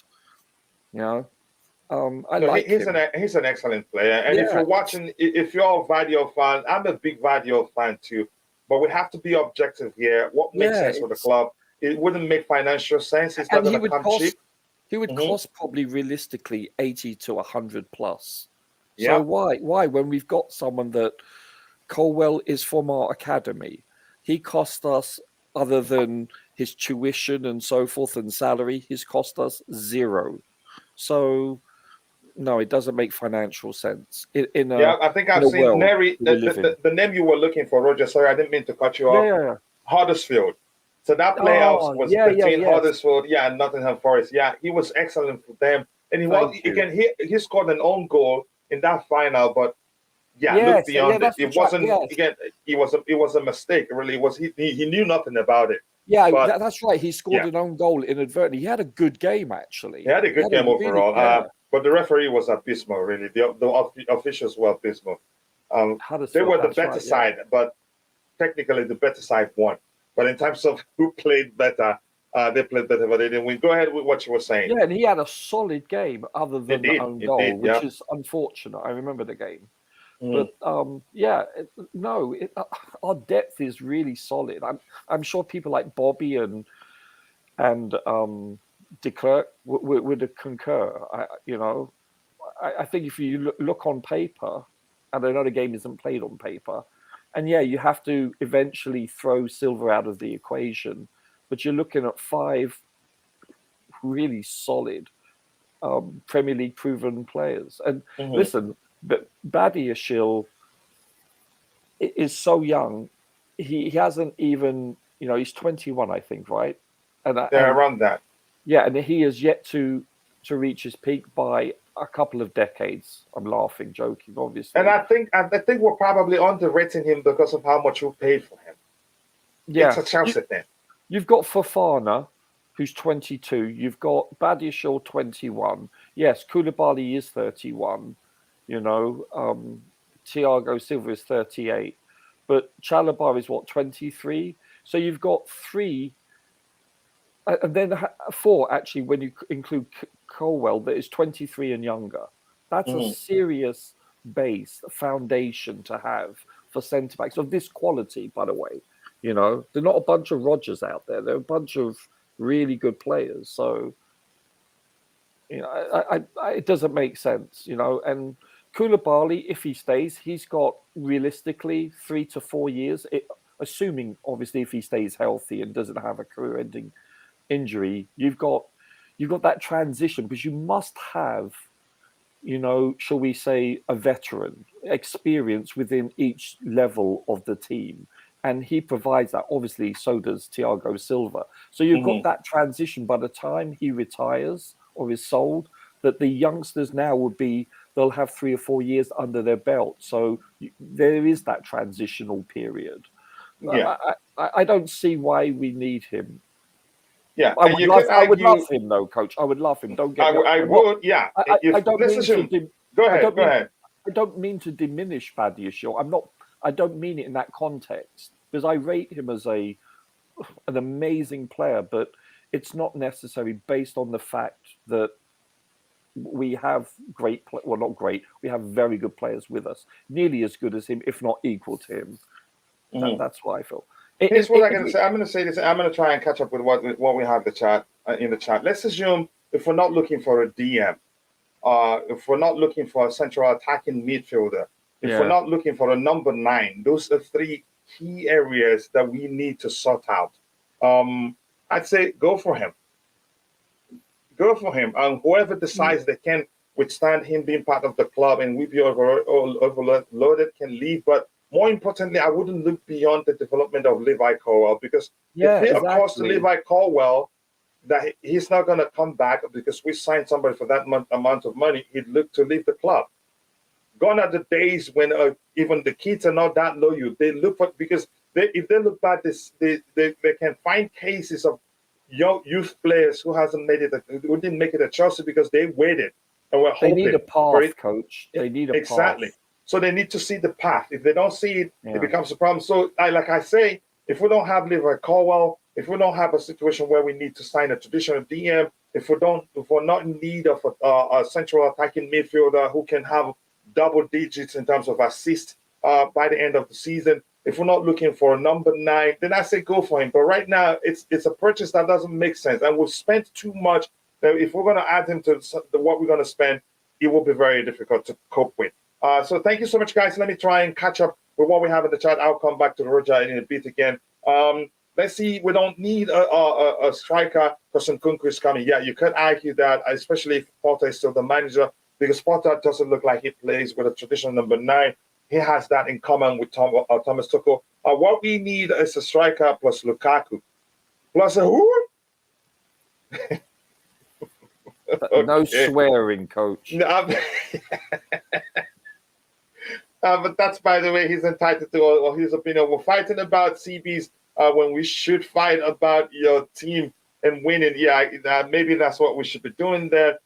We don't need any more defenders. I want us quickly to switch topics and get to talk about the game that we're here about. Makes sense, because if you want to win trophies and be one of our favorites, you need to have best players. That's the truth. If you don't have good players, you're not going to. Nkunku is coming out, and Nkunku would do well for us. I look forward to that. He's a beast. Yep.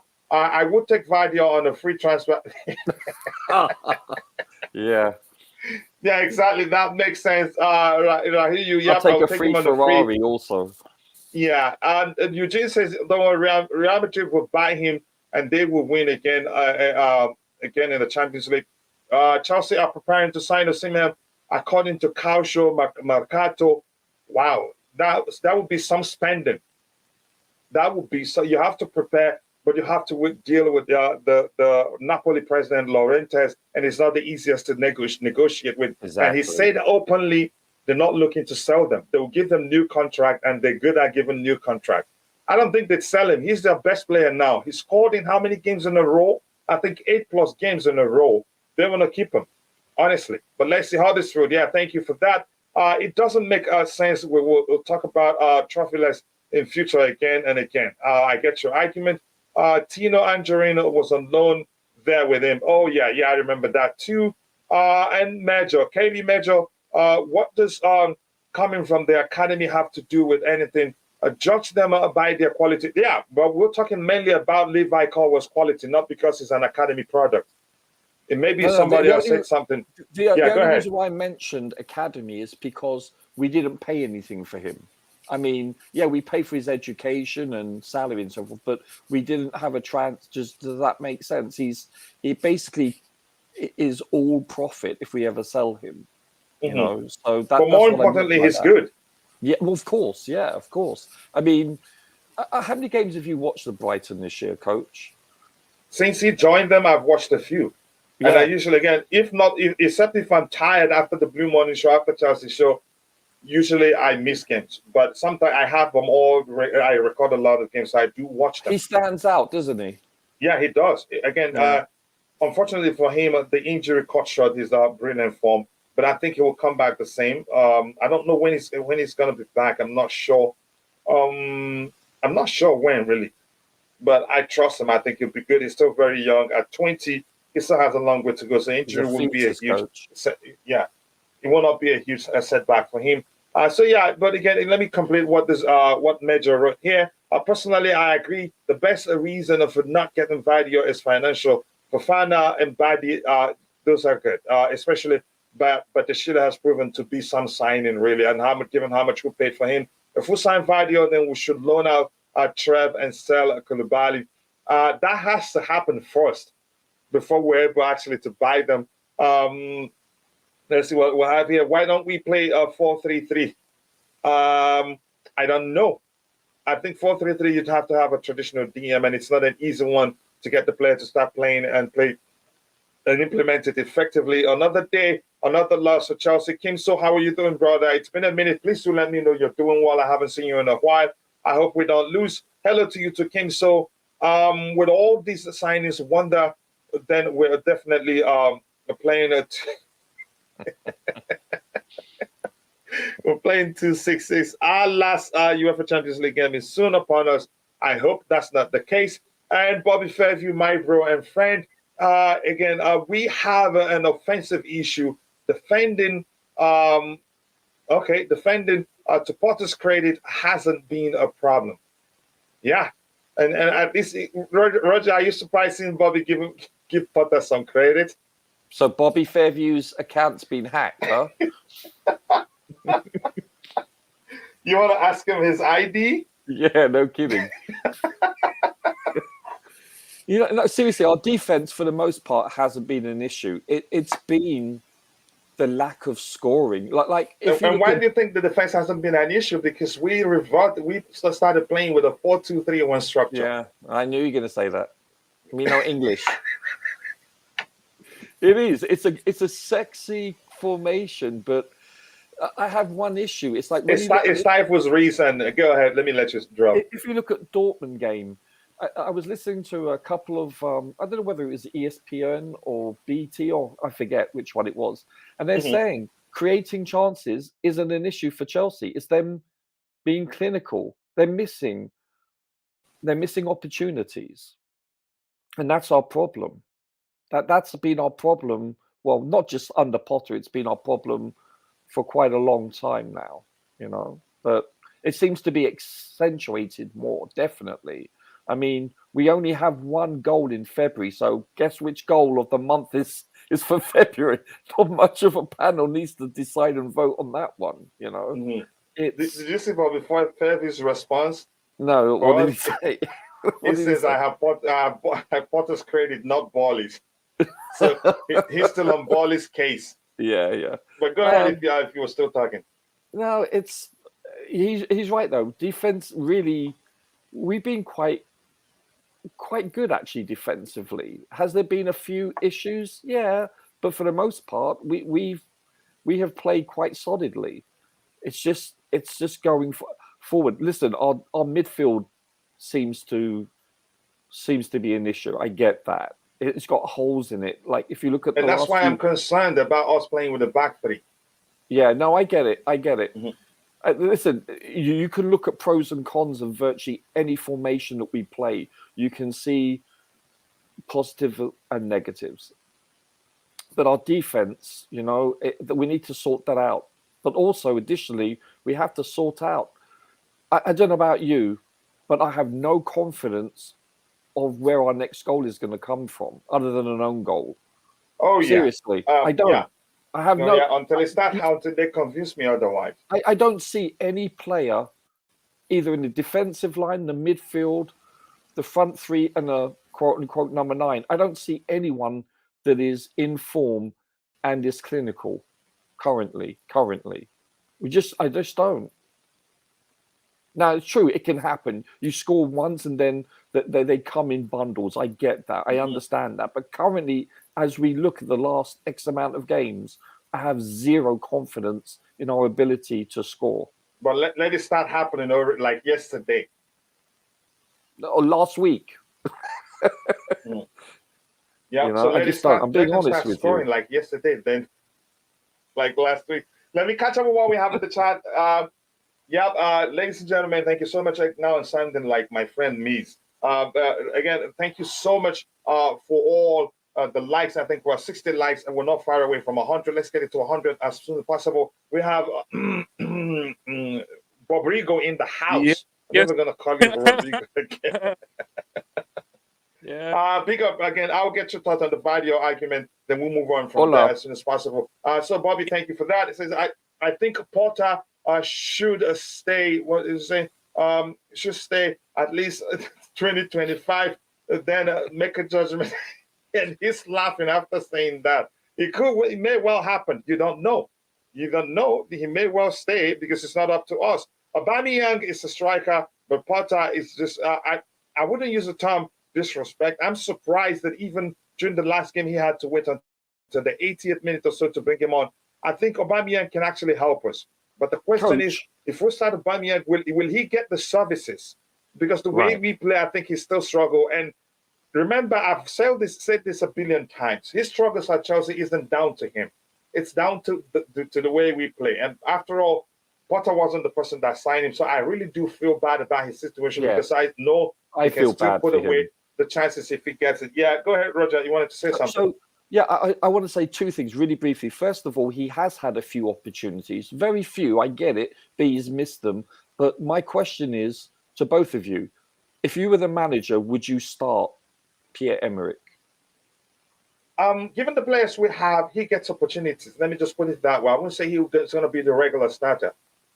This Okay. is His the one. experience for. Sorry. Oh, sorry. Go on. Sorry. No, I was going to say again. I will give him game time more than he's getting right now But because would you he's start him? experienced. But yeah, not regularly. I'll mix it up because we have a young star also who has a future at the club. You mix it up, and that will be okay with him. But not starting him and literally practically pushing him out of the club creates a problem, and now we're stuck with him. He can become toxic, and the only option will be to ostracize him from the first team squad. Yeah. and Yeah, it's dangerous. That on its own is dangerous. So everything is not down to his fault. I will give him game time. That's all I would say. I wouldn't say he would be the regular starter because he's a fine finisher. Maybe the adjustment that Potter needs to make to accommodate him is a little bit too much to his liking because now he can't run that much. But believe me, those chances we saw he missed, he's become a bit match rusty before those games. Sure. exactly. Yeah, so But to be that can fair, happen to anybody. on the Yeah, on the go point, ahead, Bobrigo. yeah, big up. To be fair, on a point where about Oba, it's not like this team is pressing high, anyways. I would understand if Mhm, he was in a system where he requires your front three to win the ball quickly, blah blah blah blah blah. But we're not mhm. doing that with this manager. So I agree. I would have. This is the thing. If we were playing like the high pressing football, fair enough. I'd say nah, don't play Oba because we don't even do that. I don't know what we're doing. At least he's someone who. So you Is, think we should accommodate him with the way we yes, play? yeah, I agree with you. Yeah. Because But will he obviously, get the services? Even if we're caught, that's the thing. you see, that's the thing. Because again, it goes down to Graham Potter, isn't it? Like, can he I create a was gonna system? ask you for your ID if you say it was Rogers. Yeah, can he get the best out of the players? Can he create a system, a structure where we create chances regularly? This is what again I hear a lot of people. I don't know if this is a topic you plug. People talking about, oh, we need to revert back to a back three, blah blah blah blah blah blah blah. I just think these people, do they watch this Chelsea team? A back three with the way we approach games, we're gonna look so bad. Anyways, that's a different topic.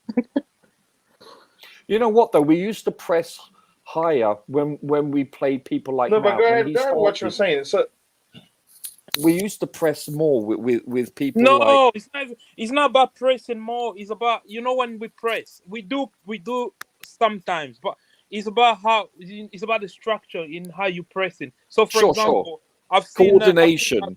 yeah, I've seen us right. I think if I remember, if it's in a Spurs game, the front three, yeah, they go pressing, they press narrow, right? But they give it's an easy way, so they go press, but again, the fullback is not joining into the press. The midfielders are one goes into press, the other one stays back, and it leaves a lot of gaps that teams and here's a that don't. suggestion quickly. I think we should start doing what Kim So is saying. We should start playing with four Yeah, four four three. Then we can score goals if that. No, but if you look prior to the new acquisitions, you look at when they would start Mount and Kai and occasionally Gallagher and I so think you forth. have a Tuchel We memory. we think were you, pressing up. I think you have Tuchel. I think you still have Tuchel memory. Out the first time, I'll be honest with you, Roger. The first Yeah. time I saw Chelsea um, approaching game proactively on the front foot was in a friendly game in Dubai versus Aston Villa. I didn't That's the see that first. game. Yeah, it was the first because before that we were averaging. Obviously, people don't really look at possession as anything, but for me, is a metric I look at. Are you controlling games? In the games before that, we were playing mostly on a back foot, almost reacting to what the opposition would do. Even in games like Crystal Palace, Aston Villa, Brentford, all these games, Man United, all these games, you look back in games like under Tuchel, the trend was different. At least we knew we're gonna control the game. Again, the question is how can you create chance and all that. But Rodrigo, with while you're at it, quickly, if you drop, I want you to again extend talk about this one on the screen from Aurelio Arbo, and I'll go back to catch up with any comment that I missed that I have to.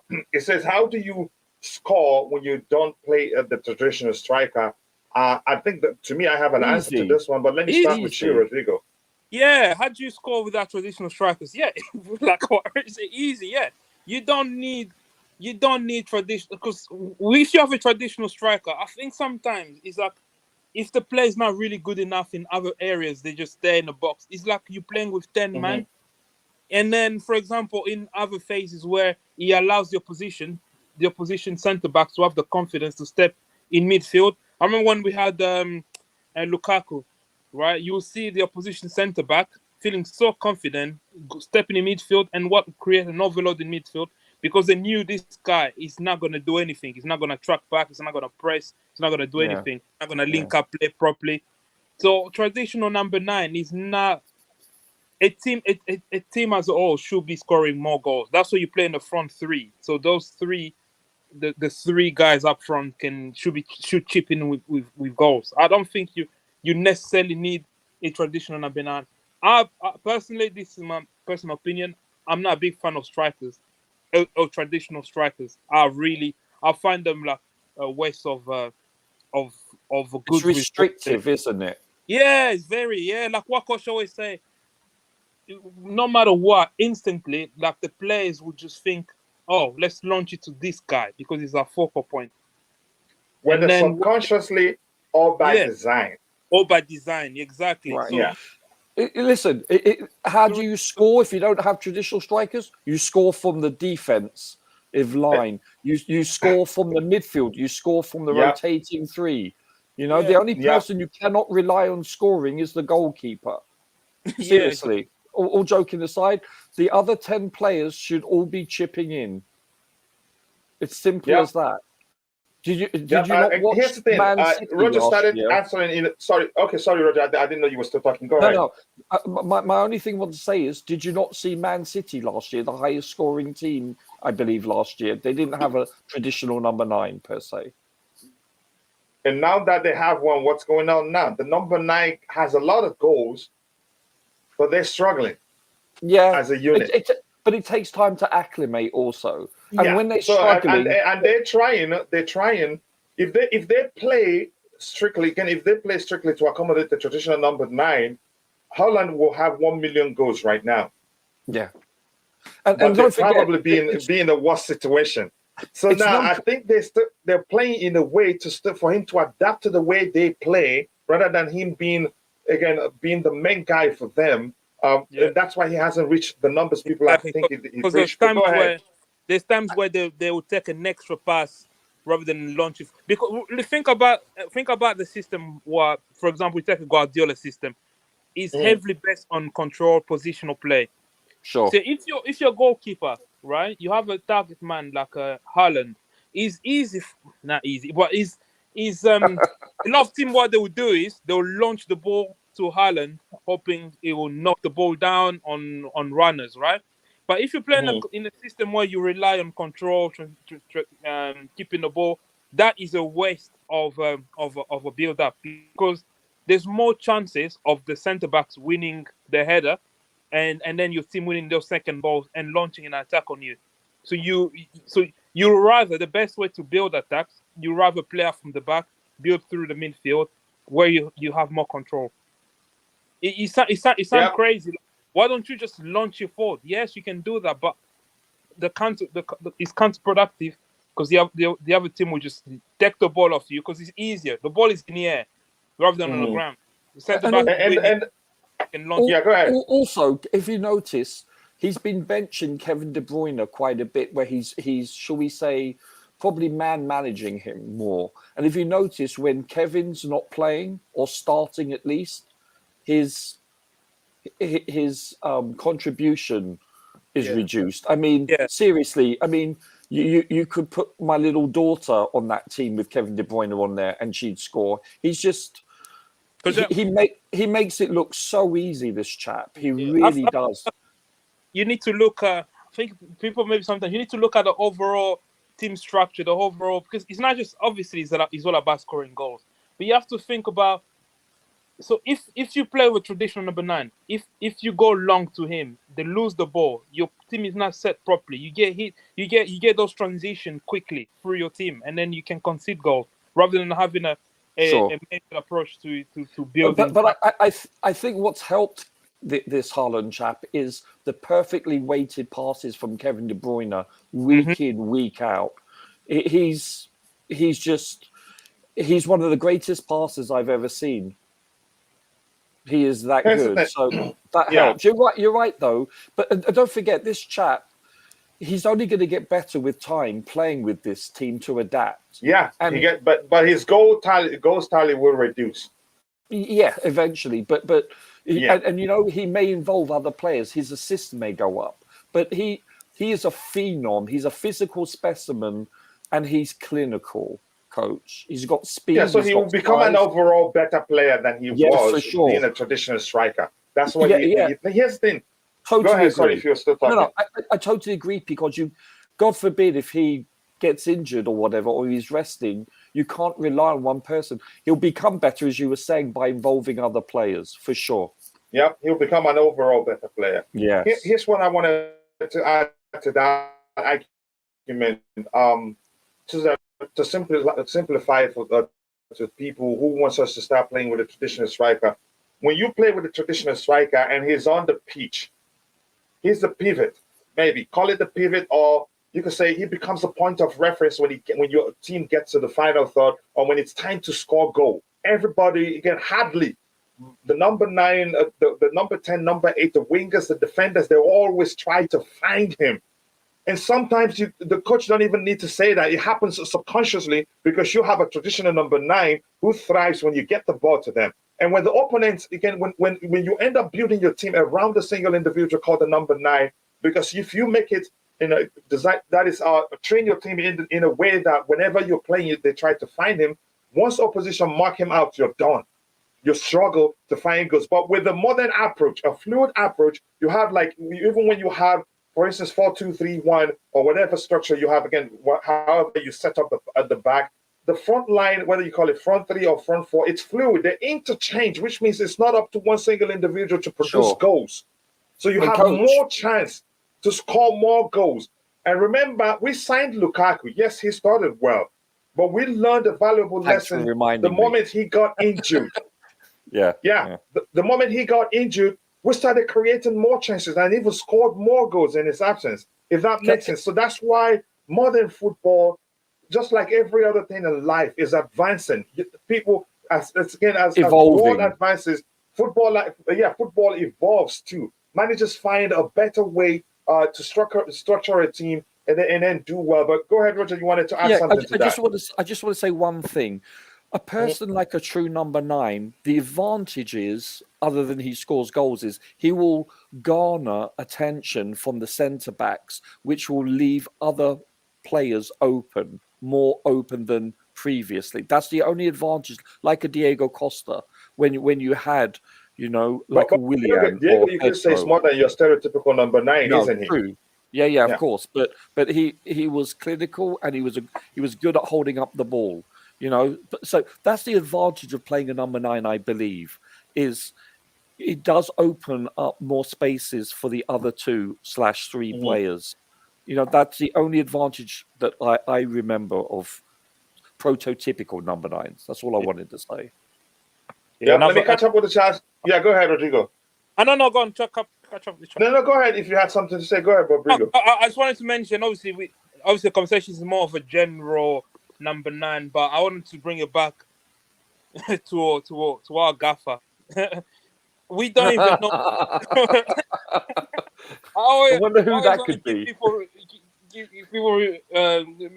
We don't even know what type of style he wants to implement, let alone what striker will fit in whatever style he wants. That's when people have different names, different strikers. So we don't know how we consistently attack. We don't know.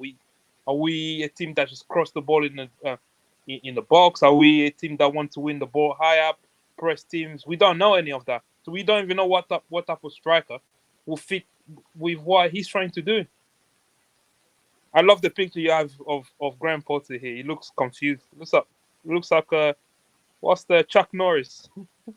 Oh my God, he looks like him, doesn't he? Yeah, he does. Oh my goodness, the semblance there is crazy, really. Yeah, I never thought of it hasn't even occurred to me. Yeah. There's one thing I do want to say, though, and we need to talk about it at a later time, obviously, and I'm a big fan of Kai, a big fan, but I don't know where he fits in, Coach. You need guidance. Just give me a second. Let's come back to that. Let me catch up with the chat so it's not too long, if you don't mind. So let me go back a bit and honor some people there. They had a comment. Diggs, just 1 second. Diggs says the problem with having mainly young CBs is inexperience. Yep, his experience at the back line looks clueless most of the time without Thiago Silva which is why I'm thinking those people thinking the club are just going to let Koulibaly and Silva go like that. It's not going to happen. Experience is key. Scoring was always an issue since Hazard and Tammy left. We should have kept Giroud. For some reason, Yes. again, like yeah, Giroud he's able of dropping deep and participating in the play, but he doesn't have the pace anymore. I don't know why we let him go. A lot of things makes no sense. First buying 16 plus players instead of spending big money to buy Bellingham, Vardiol, and all that. Okay, let's see. Lack of scoring. You can score when the system is chaotic. You cannot score when the system is chaotic and shambles. Some argument right there. What else do we have? What the time to be a Nigerian obedient and a Chelsea fan? Oh, nice to see you. I hope you're doing well. My Nigerian brother. And you don't know you don't know what Kim So is referencing when he said who said something? Yeah, this formation right here. I think you should know. If you don't know, research it. You'll find out about why he said that. Eugene Naughty. Okay, they are just having a conversation there. I'm going to scroll past a few because there's quite a lot of comments to get. Yes, they are available in the summer. Alba has been given a few opportunities and he missed them. Havas has been given ample opportunities and he's missed them all. We're moving from that. Okay, I'm going to scroll to the very bottom. Apologies if I miss your contributions there. Mesole, responding to Roger's question, yes, I will play Alba regularly, about 60 minutes per game, so that the young ones can also get a chance. Sure. Okay, let's see what I have there. Yes, many goals of Vinicius, Rashford, Saka scores. We are not going to see the old Alba again. People, he's done here. His face said it all. Last game, it will be harder to rekindle that fire. Possibly, yeah. Probably sometimes when you get frustrated, all will be, again, the only thing that would change anything would be you living where you are at that point. The reason I talk about traditional strikers is not because I feel that it will solve our problems. It is clear that Graham Potter has to go back to basics. What a way. See how he got to us, Roger. Me no English. He started by asking the question about tradition number 9. Let's see how he put it. Makes sense now. Maybe he needs to go back to the basics to save his job, or maybe save our season, if that makes sense. But thank you for that delicious contribution. It makes sense now because I wasn't sure why suggest a traditional striker. Because people don't think keeper. They only think players, defenders get paid to defend number 9, get paid to score. Yeah, I think that has changed a lot in recent years. You don't have a single individual as a point of reference when it's time to score goals. Defenders' goals are bonuses. Therefore, defenders and midfielders should do what it takes to accommodate a goal scorer. That's some arguments right there, but you're just basically saying go back to the basics, like Aurora was said. And we're going to have big problems with Mudryk and Felix with finishing in the future. That's what you think. Graham Potter is simply not getting his tactics across the players of formation upon formation, yet no positive result. Which was why, again, I've always argued maybe he needs to stick with a particular formation, master it. You could say drill it into the players and get them to start playing as a unit first of all. That will go a long way. And don't try to change too much. The players will only get confused. Question for Rodrigo. You don't need a traditional number 9. How many goals has Chelsea scored? Because the attack is pressing. This pressing stuff is a myth. Rodrigo, I don't know if you want to answer that. Nah. Okay. No. Another thing is not just, obviously you need clinical forward. Because the forward that we have are not clinical in front of goal. I think They're not. They lack composure in front of goal. Yes. Yeah. And that can change like this. It's just Exactly. Go story. It's about confidence. It can, but this is what I'm saying. Forget about tactics, forget about formations.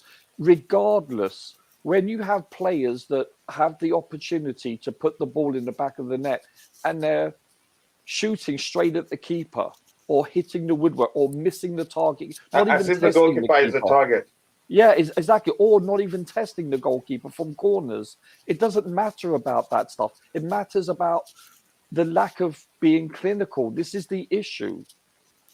then you can, shall we say, drill down to the finer details of a formation or the subtleties and so forth. But we're not even scoring, and that has been an issue for some time. But now it's become, well, it's a blind man can see this.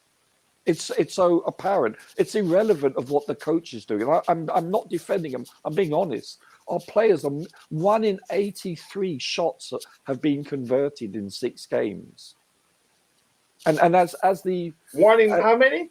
83. So Wow. at 5.5 That's concerning, games, really. well, that's what I said. The Sky Sports commentators had said at half time of 5.5 games it was 1 in 77. Wow. So 1 out of 83 shots in 6 games. That has, and as a couple of the former professional players has said, like Steve Nicol, he said a coach has nothing to do with someone not finishing the ball off. It's up to the player. And it's true. It's like, and it's a comedy of errors, shooting straight at the keeper constantly or hit. Yeah, there is some bad luck hitting the woodwork quite a few times, and then just not even testing the keeper from corners. These are the basics, and they're not even doing that. I don't want to bust your bubble, but not testing the goalkeeper from corners. In some cases, I think our corner kick has been awful, and the manager has to pay attention to that, or maybe pick someone else to be taking the corners and all that. Sure, but it's been some. What was that coach was signed? Sorry, quickly, Roger, if you don't mind. Yeah, there's a young coach. Yeah, set piece coach was signed for Anthony under who? Under Lampard. And he even stayed again in the. I think he's still with us. So what is he still doing if he can't find a solution to that? But go ahead, Roger. But you can't really. But he helped Lampard a lot. Remember, we used to concede lots of goals from set pieces. Yep, until he came in. Yeah. But go ahead, Roger. But it's not just the bad corners. There have been opportunities where there's been uncontested headers, and they're still not even testing the keeper. If you have a look at the last 10 or so games, it's like, are you kidding me? And it's a lot of them are from the defensive line. Are you thinking maybe they're trying to sabotage Potter because they want him out? No, I'm not. Listen, I don't think they do I'm not a conspiracy theorist. I don't. That's one thing I would never do. This here says, here's a simple question: how many players did we buy because Potter said he wanted them? I doubt Graham Potter was asking for Mudryk, who was close to Arsenal. I think probably they come up with the idea and say, "What do you think?" And he probably say yes, because if he said no, go for someone else to do that. Coach, I think they have meetings. I think with the advent of this front office where you've got Vivell, you've got Win Stanley, I'm sure that they consult. They probably have meetings and they say, okay, this is the type of players that I'm looking for. And this is the type of attributes that I'm looking for. And these are the formations. And they probably have meetings and they probably have, just like they do in the NFL, where there's a thing called the draft, where they'll have positional coaches give input on certain players from whether it's a scout, whether it's a coach, whether it's a positional coach, and so forth, and managers or head coaches, as they call them. And this is probably, they all give their input. These are what most teams do.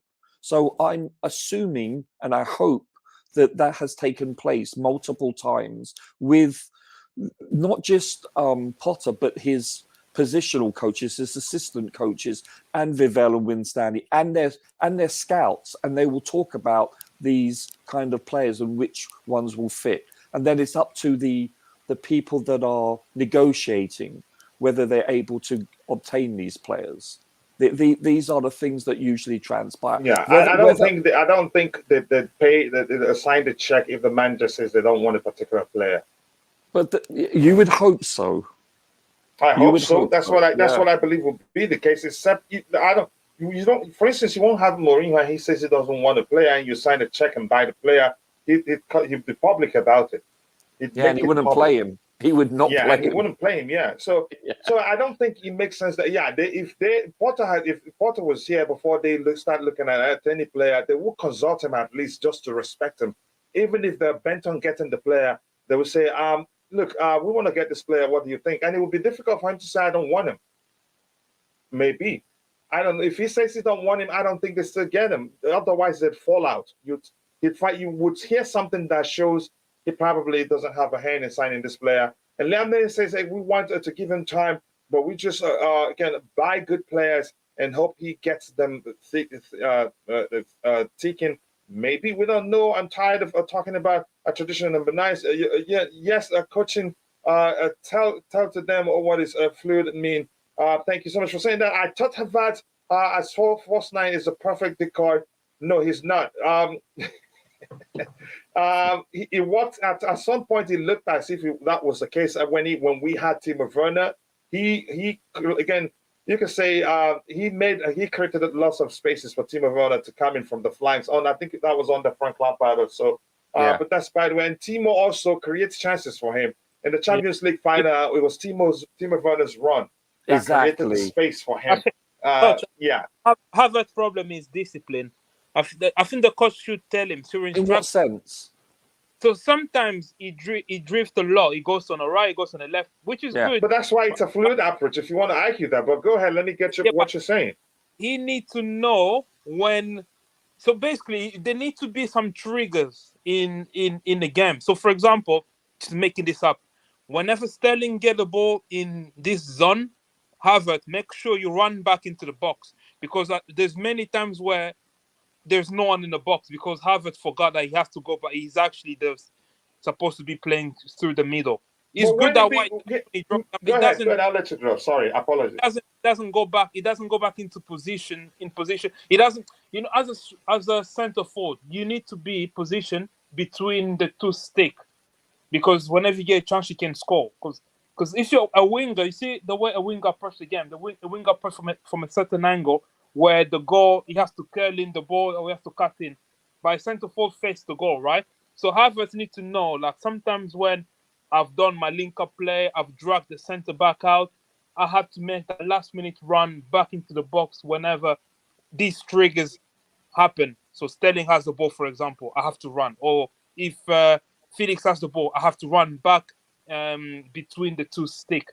I think it's those sort of things I see in his game that it's like discipline. It's like someone need to talk to him. Someone need to coach him. And I feel like again. Don't you think? I think you're. Oh, sorry. Go ahead. No. Go on. Please go. I was going to say. I think the issue you just highlighted is as a result of them not having good chemistry. Yes. Because in a fluid approach, the situation should be, if he dropped deep, someone else, either of the guys on the flanks or maybe behind him, should take on that position. Yeah. But the play, the question in most cases, the play dictates. Yeah. In most cases, but why did he drop? So why did he drop deep? Did he drop deep to receive the ball? So once he's received the ball, what was his action? His action was to lay the ball off to who? To the fullback, to the winger, to the midfielder. Once he's done that, where does he need to go after that? I think you can, if obviously if chemistry has been built, you can have a rigid system where but people still have freedom to roam around certain areas. Maybe you have to restrict the zones that Havertz need to be in. So you need to tell him, right, you always have to be in this zone. So don't worry about anything. What we want you to do, receive the ball, lay off, stay in your zone. If you make him static, it's not going to be fluid anymore. No. You can be fluid in your own zone. You're like a rat in a cage, so you can run around, but you're not really that free. Yeah, I think I understand your point. I would say once they develop chemistry, I think you won't see that. If they develop good chemistry, takes time though. Yeah, if one player isn't in position, like for instance, if he drops deep to get the ball, but it is difficult. It's not something that it's easy to happen. Like Roger said, it takes time, because sometimes as it is right now, you can say the play dictates where they position themselves. Yes. So Rodrigo, it's not that simple, really. A fluid approach isn't that simple. It takes a lot of time to master that. So Rodrigo, yeah, go ahead. Rodrigo, so basically what you're saying is it takes time and you're willing to give Potter a couple of more years to build that Oh, no, time. I didn't say that. I'm messing with you, I've been avoiding. I've been avoiding the word "it takes time" because I think these are things I'm you can. messing with you, mate. I know. This is exactly what I said. They need to give him simple instructions Oh, my until you goodness. build that Couldn't chemistry. resist, Rodrigo. You couldn't. Never. I'm not giving this guy a single day. For me, I wanted him gone before All right. before the I World know. Cup. I Oh know. All my! right. Let's catch up with this. What we have in the chat. Then we'll switch topics to talk about. Let's preview the game. Here, Aurora Obo asked the question: Is Harry Kane a traditional striker? Play the players that know where the goalpost is. Harry Kane isn't a traditional striker. Maybe the latter of that Not particular. anymore. Yeah, he's a hybrid number 9. He's just positioned there for the sake of it, but he He's can play in a evolved, 10 Coach. position and even get a lot of assists. But again, the second part of your comment there, I love it. Play the players that know where the goalpost is. It doesn't have to be a traditional number 9. That's Yeah. I think You will find that everyone knows where the goalpost is. at least that's Coach, my you're going in and out. interpretation of that comment there. It doesn't matter if they play the. Yep, as long as they can score. So that's a delicious comment, and thank you for all the comments you've been putting there. I don't like when fans defend wingers and blame it just of that. Slug it out with them. Lukaku loves cakes. I can help order them a few, but I get where you're going with that. Modern football is without strikers. I'm going to scroll past a few. Andrew Sanders moves on loan to Vasco da Gama. I think that's actually a better option than him going to Palmeiras because he's still, and they got promoted, right? Correct me if I'm wrong. So he still go back there with that bond he has the team. I think he doesn't need to adapt again. So to a new team, he continues with the team he's played with. So I think that's actually the better decision. Havertz isn't a striker. He's a 10 who can play a striker role. Emphasis on central attacking. What does that stand for? It's a striker gets 4 chances a game when something is wrong with the team. I'm not sure what to make of that one. The main problem at Chelsea is Potter. He's transferring his weak and loses mentality to the players. Hence, the result, a proper manager with winning mentality will change all of that. Your opinion. I'd like it if people finish. Let them just say my opinion. Start with my opinion. Chelsea players always smiling, but no results. Well, what do you want him to do?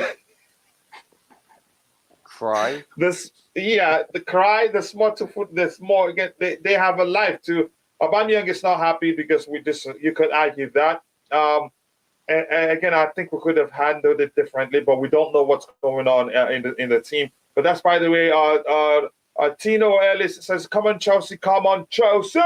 Let's go!" Tino, thank you for that comment. I appreciate that. Just talking to Kimso there. So I'm going to scroll quite again a lot of because we have to go into question for everyone. Why Marina Garaskaya refused Chomeni 30 million? Maybe they thought we could get him for cheap. I don't know. I'm not sure what happened. I guess I was expecting Potter to get more, again, less known players from the lower leagues that fits his style perfect. I think maybe that would have worked. A lot of players who hasn't won anything, players who again who'd respect him as a manager and won't question his pedigree and all of that. That's why we're arguing again. I think we've argued that before the panel here. Maybe the younger players will be better for him. Maybe that would be the case. So I'm going to scroll past quite a few here. Conte won the title with Chelsea when he went a back 3. Maybe that will happen. Let's see what happens. I'm going to scroll past quite a lot of stuff here. Apologies, I'm telling you in advance, but apologies for that. I'm only human. If I enjoy reading these, but if I continue, that's probably the only thing we'll do for the rest of the day. And Chama says it hurts to be surrounded by Man U, Man City, and Arsenal fans. What a family you have right there. Sorry about that. But you will survive. Yeah. Tell them we're Chelsea. We've been through again a lot worse before, and then we'll come back. Just tell them that, and I know you have the last laugh. I promise you that. Choma, it's life. Yeah, such is life. You move on. Will Kante make an appearance in the weekend game? No, I don't think he I will. hope not. It's a risk. Yeah, it's honestly it will be a risk. If you're watching, if you haven't, please keep dropping a like on the stream, and also do subscribe to the channel if you haven't. Thank you so much for finding the time to join the show. Potter infected the players with the beta syndrome. Wow, that's some comment right there. Potter used to play 3-5-2 at Brighton. Now he's playing with a 4-2. He was looking for a solution. He was looking, let me say, defensive solidity. And at Chelsea Football Club, I think he found that. He found defensive solidity with a back four rather than a back three. Then, yeah, he has to work with that for now. It would take time. He can't play back three. Sorry? With the signing that we've made, the amount of attacking players that we have, all the superstars are in attack. He can't go back to back three. Otherwise, he's gonna upset few players that you don't want to be upsetting at this time. Yeah. Yeah, because doing that will mean he'd have to deploy the wingers that we paid millions to sign in the wing back position. As wing back. Yeah. And if he persists, if he persists on deploying them as wing backs, then they'd be overlapping with the traditional wing backs. We're playing them as wingers. Then you're cutting off, coach. The wing back row will be useless practically. So it doesn't make sense. Sorry, Corey, I think your internet is bugging. Yeah. Yeah, I thought it was my internet. Yeah. Do you see, Roger? Do you see like someone like Modric playing left wing back? No. Sorry, that cut off. Yeah, Modric left wing back, Madueke right wing back. Oh my god. Yeah, so see, he can't play back. He has to stick with a back four. Listen, the problem. From watching Chelsea, right? Obviously, I don't know. I'm not. Or do you see him? Because Rodrigo just questioned. The other option would be to play him as an 8. Because if you play with a back three system, to make the approach or structure, so to speak, because system differs from a structure.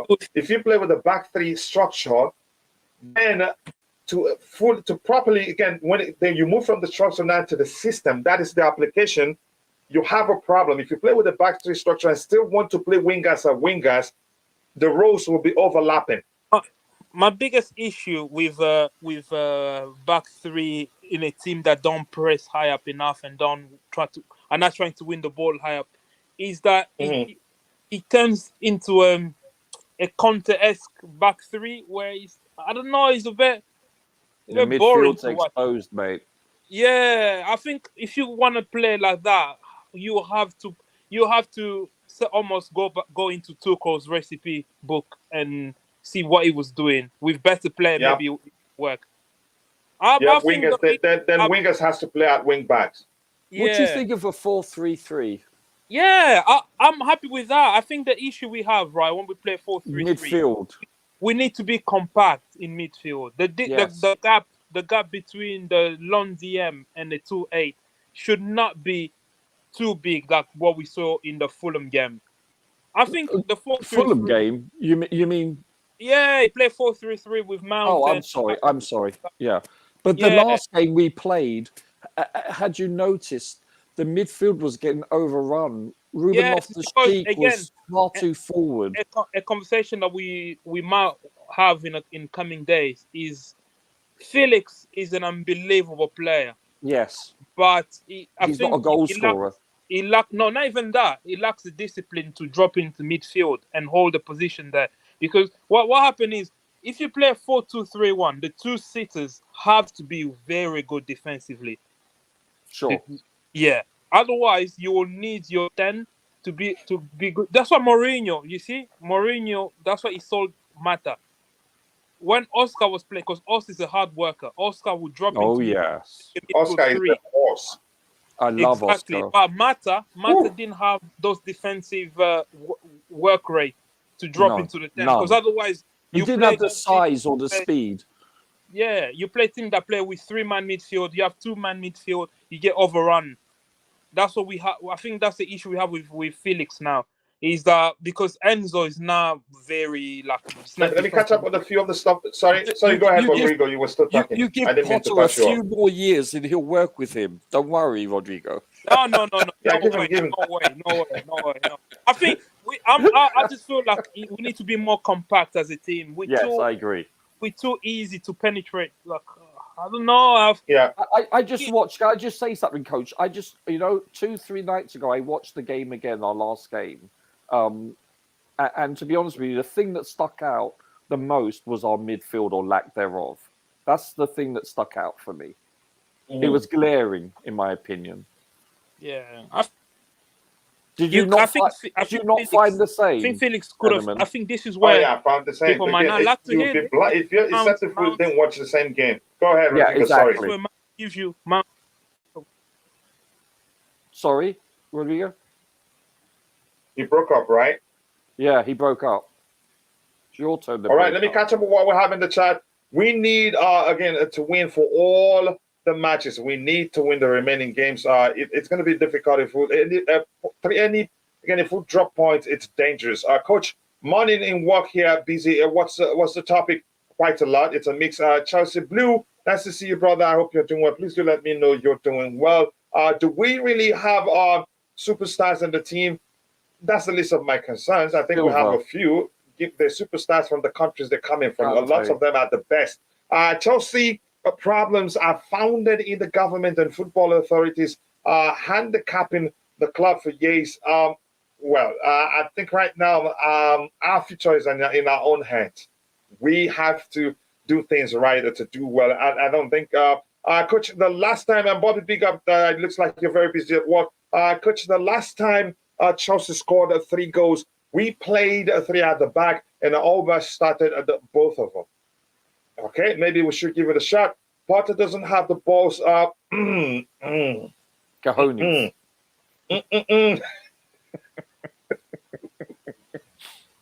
The fortitude. Why did I read that? Fortitude. Why did you do that to me? Potter doesn't have the Fortitude.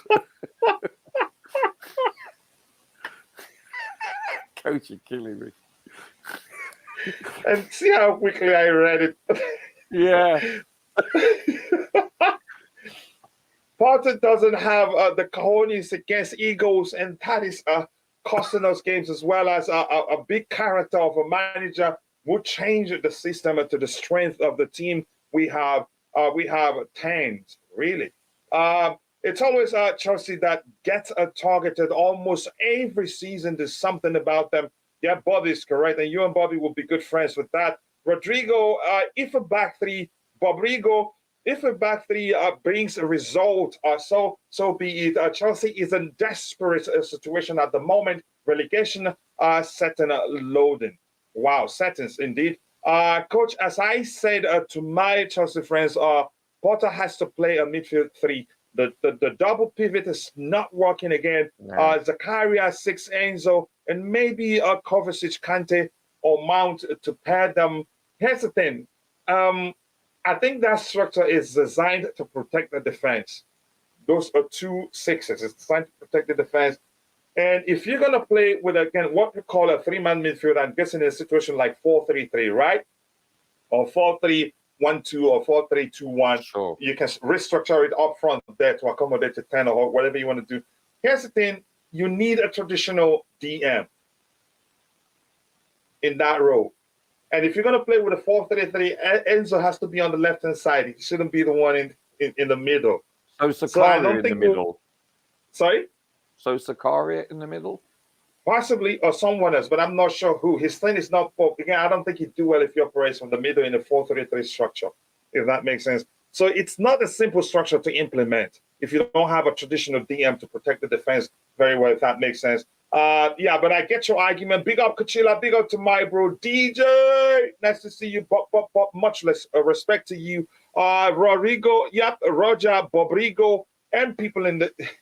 Rodrigo, if your wife hears me call you Bobrigo, she's going to say, what is it calling you, and you're answering.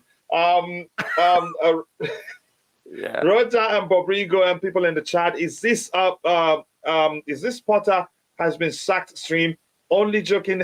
How are you all doing? How are you doing too, brother? Nice to see you. I hope you're doing well. Again, I'm going to try to catch up with what we have here as quickly as possible to bring in IBZ with another question so we can try as much as we can to talk about the Chelsea versus Leeds United game. But I think we've talked about it bit by talking about the best structure to get the best out of the players. Tomorrow is hard opponent to beat. I remember lots of draws with Leeds United. Of late, I think they've beaten us twice now, the last two games. 90% of hybrid forwards are not as clinical as Salah, as Mane. Yep, they're rare, but yes, they're in demand. That's the concerning aspect. It's the misguided part of the modern game. If you build an attack on that basis, it's inevitable to end up with Potter's conversion rates. Wow. Some argument, we don't have superstars, but we do have super losers. Look at me. And I used my all my energy to read that one. Kim, so I'm going to get back at you. Coach, you lost your fortitude. Who? Very good. Oh, man. Okay, Rahayu, it's a question, really. Fortitude to do what? To bear the situation? Or to continue supporting Porter? I really do want to know, but that's, by the way, loud and clear here in Zambia. Wilson, Jerry, nice to see you. Again, if you're watching, people, if you haven't, take a second, drop a like on the stream and subscribe to the channel. We're closing into 117 more to get to 100 likes. Let's get it there as soon as possible. Let's see what else we have here. Porter is not a specialist with a 4 at the back. Yep, he played predominantly with a 3 at the back structure at Chelsea. But like Bobrigo had mentioned, he has an issue here. His preferred approach, when he plays with a 3 at the back structure, he prefers deploying wingers in the wing back position. But he cannot do that and leave out James and leave out Chilwell, which are traditional wing backs.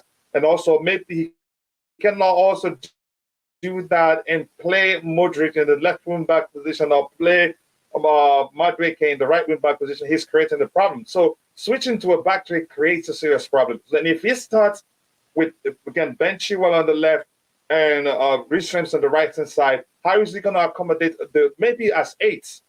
If he persists on still having wingers while you have wing backs, the roles will overlap, because that system works with the wing backs having the space where, again, the spaces where the wingers occupy, open to them to operate just in a straight line like this. In most cases, it depends on who you deploy there, if that makes sense. This one here, Argentina play 4-3-3 with Enzo in the middle. I'm just saying, but I think it will be more effective on the left. So no wonder you asked. If I've lost the fortitude. He'd be more effective on the left, and this is the Premier League. Yeah. And if he ventures, be as adventurous as he usually is, we'd be in trouble. Look, we're playing with double pivot. See how he struggled. I'm not saying he's a bad player by any means necessary, but I don't know if my argument makes sense now. Rodrigo, do you think we should be starting Enzo centrally if we play with a 4-3-3 structure? No. Yeah, not in the he Premier did it League. at the World Cup, but the Premier League is different. Go ahead with whichever response. He has to play. Enzo has to play in a 4-3-3. Has to be on the left. He has to be, even in a double pivot. He should always occupy the left hand side of midfield, because he allows him. If you watch the way he opens his body to pass the ball, he allows him to do that and switch plays much easier than when he's on the right. It's not as comfortable when I watch him switching the ball to the full back or to the runners in attack. He has to be on the left. With the outstep. Have you noticed that predominantly also? I like that about him. He did that in the World Cup, and he does that for Chelsea also. He uses the outside of his boot a lot. So if you think the about level that, of technical ability he has. Yeah, so he has to be on the left to be able to do that. Yeah, he's very, for that position, he's a very technical player. Yeah, I think he's a very technical player. If you're watching, if you haven't dropped a like on the stream, 10 more likes. to get it to 100 likes. So let's get it. I'll catch up with the chat. I'll bring in IBZ. I haven't forgotten that he's there. 10 more likes to get it to 100. And if you want to become a member, the link to becoming a member is pinned at the top, but only do so if you can afford it. It will help us do a lot of stuff. Here's the thing I've always said. I want to be more than just a content creator. And I want the community will become a community now, because it's gone beyond being about a coach's channel to our channel now. We're a community. I want us to be able to support students monthly. And the membership will help us, but please do only if you can afford it. I will still try as much as I can to get your contributions, whether you're a member or not. But that's, by the way, we're moving from this one. It's if it's go we want, we might as well go with 118 from structure. That will work. Most definitely. Sup, guys? Dan, it's up to you too. I hope you're doing well. Let me say what we have here. That's why TT and Kai Werner hates 4-3-3, because they need other players near them. Chicken football style, Logitech says. Again, which Chelsea manager has survived this long quarter out? None. But maybe he'd be the one to overcome that and become the next Sir Alex Ferguson, but we don't know. None this century. Mm-hmm. We used to be bad many years ago. Trust me. We were relegated twice in my lifetime. Sorry, it will never happen in my lifetime. Trust me, it was hard. No, but I know. The same people who want us to play 4-3-3 now are the same people who wanted Sarri sacked. Oh yeah, talk about Chelsea fan. And the same people who was questioning Toko playing with the 3 at the back system, this formation, because formation is system different from system. System is the application, formation is a structure. Under Thomas Tuchel, people were asking, why is he bent on playing with a back 3? Now the same people are saying the best thing Potter can do would be to switch to a back 3. Can't win, can he? Yeah, that's you damned if you do, you damned if you don't. I heard some players have fallen out with Potter at his treatment of Aubameyang. Wow. That is something that, I could actually believe. But then again, how many long-lasting relationships has he had in this team? Was he a previous member with Silva or anyone else, or Koulibaly before? I'm not sure whether his roots run deep with this team. Maybe Silva, but I don't think he'd have that good after what his wife posted on social media. Is he blind? But I can see, this being. This is not out of the realm of possibility. Does that make sense? But the only question I have is, if he had an existing relationship with other players prior to moving here, then that would give it credibility even more so. That's some concerning report right there. It doesn't help, again, his fight to survive the situation or keep his job. Zakaria Ruben Cover, for me, coach, it's just a shocking. All these years, we never bought a DM because Kante was able to get mop everywhere. Even if he's deployed as an 8, he still runs back to help save the situation. Coach, listen. Listen. I'm going to say something, and you said it yesterday or the day before, and it's true. Listen, what's his name? Kante. He masks our problems, and you said yesterday or the day before that we shouldn't be relying on this one player. But we have done for 5+ years. We are a completely different team when he doesn't play. We've said this time in, time out. And you know what? You're right. Why have we put ourselves in a position where we have to rely on one person, no matter how great he is? And he is great, But this is a fact that. Do you not agree that we're completely different when he plays? He makes a difference. There's a chance. He's so important to the team that even when he's on the pitch, that can give other players confidence because they know him. He's a world-class player, coach. And it's not just world-class. He's unique in what he does. I can't think of any other player that does what he does at the level in which he does. So if he comes back and starts winning, and we start winning, I should say, and all of a sudden turns things around, what does that tell you? That tells you we're relying on one bloody player. It's masking the issue. Yeah, it is indeed. It is. If number 9 is marked out, all other forwards should be free. Yeah, you can utilize that to an advantage. He can distract them, but Yes. no number 9 would prefer all he does on the pitch will be to to distract and create space for non-number 9s to score goals. That's where it becomes an issue. It doesn't last forever, but it's hard to get a world-class number 9 who would be willing to be only play when the manager feels like, I think we need to play traditional number 9 today. A decoy. You will have a problem. Yeah.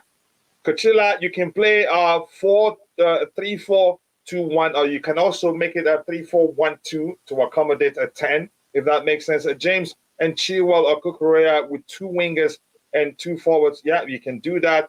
When we play with a back 3 formation on the Thomas Tuchel, the middle center back stepped in as a DM, which was a Silva, and he dictated play. That's a brilliant observation right there. True. That's a brilliant observation. Also, we need to. Yeah, go ahead. Sorry, we were talking about Gvardiol before. We're also forgetting one other player, Ethan Ampadu, who's on loan, which adds even more depth. And this is something he can do. Nah, also. sell him. You don't like You Ethan? think? You I don't know. like him? The bot to sell now. We need to cash in on him now. I like Ethan. I mean, I saw him play for Wales where he was a holding midfielder. He's a good player. And how old do you think he is, Rodrigo? Well, he's probably in 22? his early 20s 22? now. 22? I remember when he was 17 for us, I think these players have been all out there for a while now.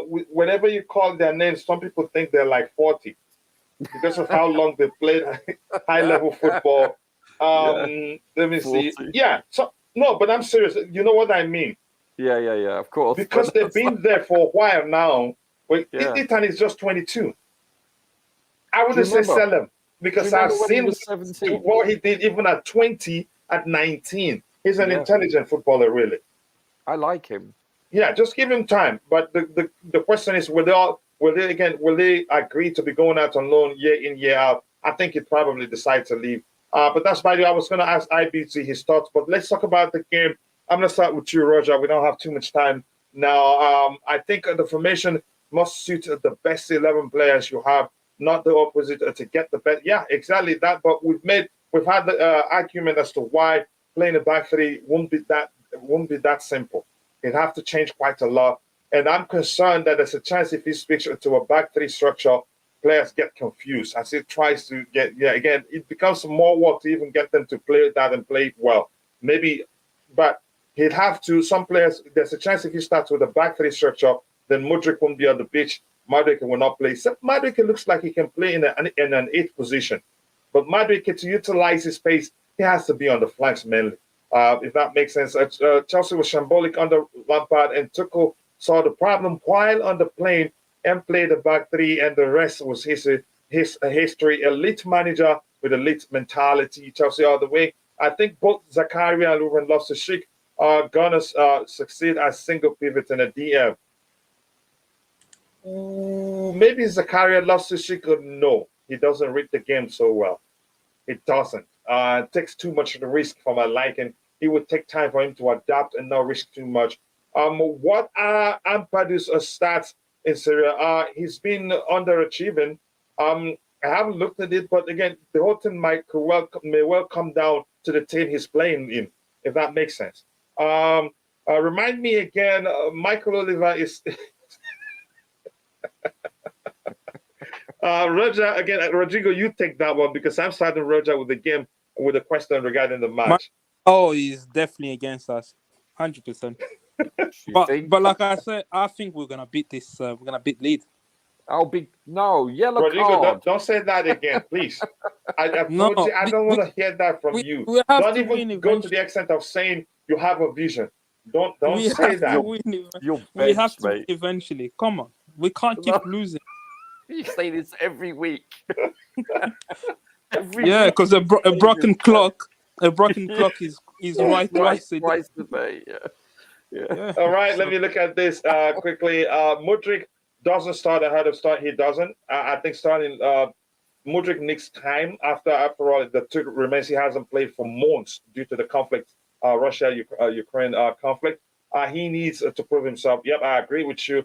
Chukwuemeka also, I think Chukwuemeka can play as an 8 and is in the team. From what I've seen, I think, is that another?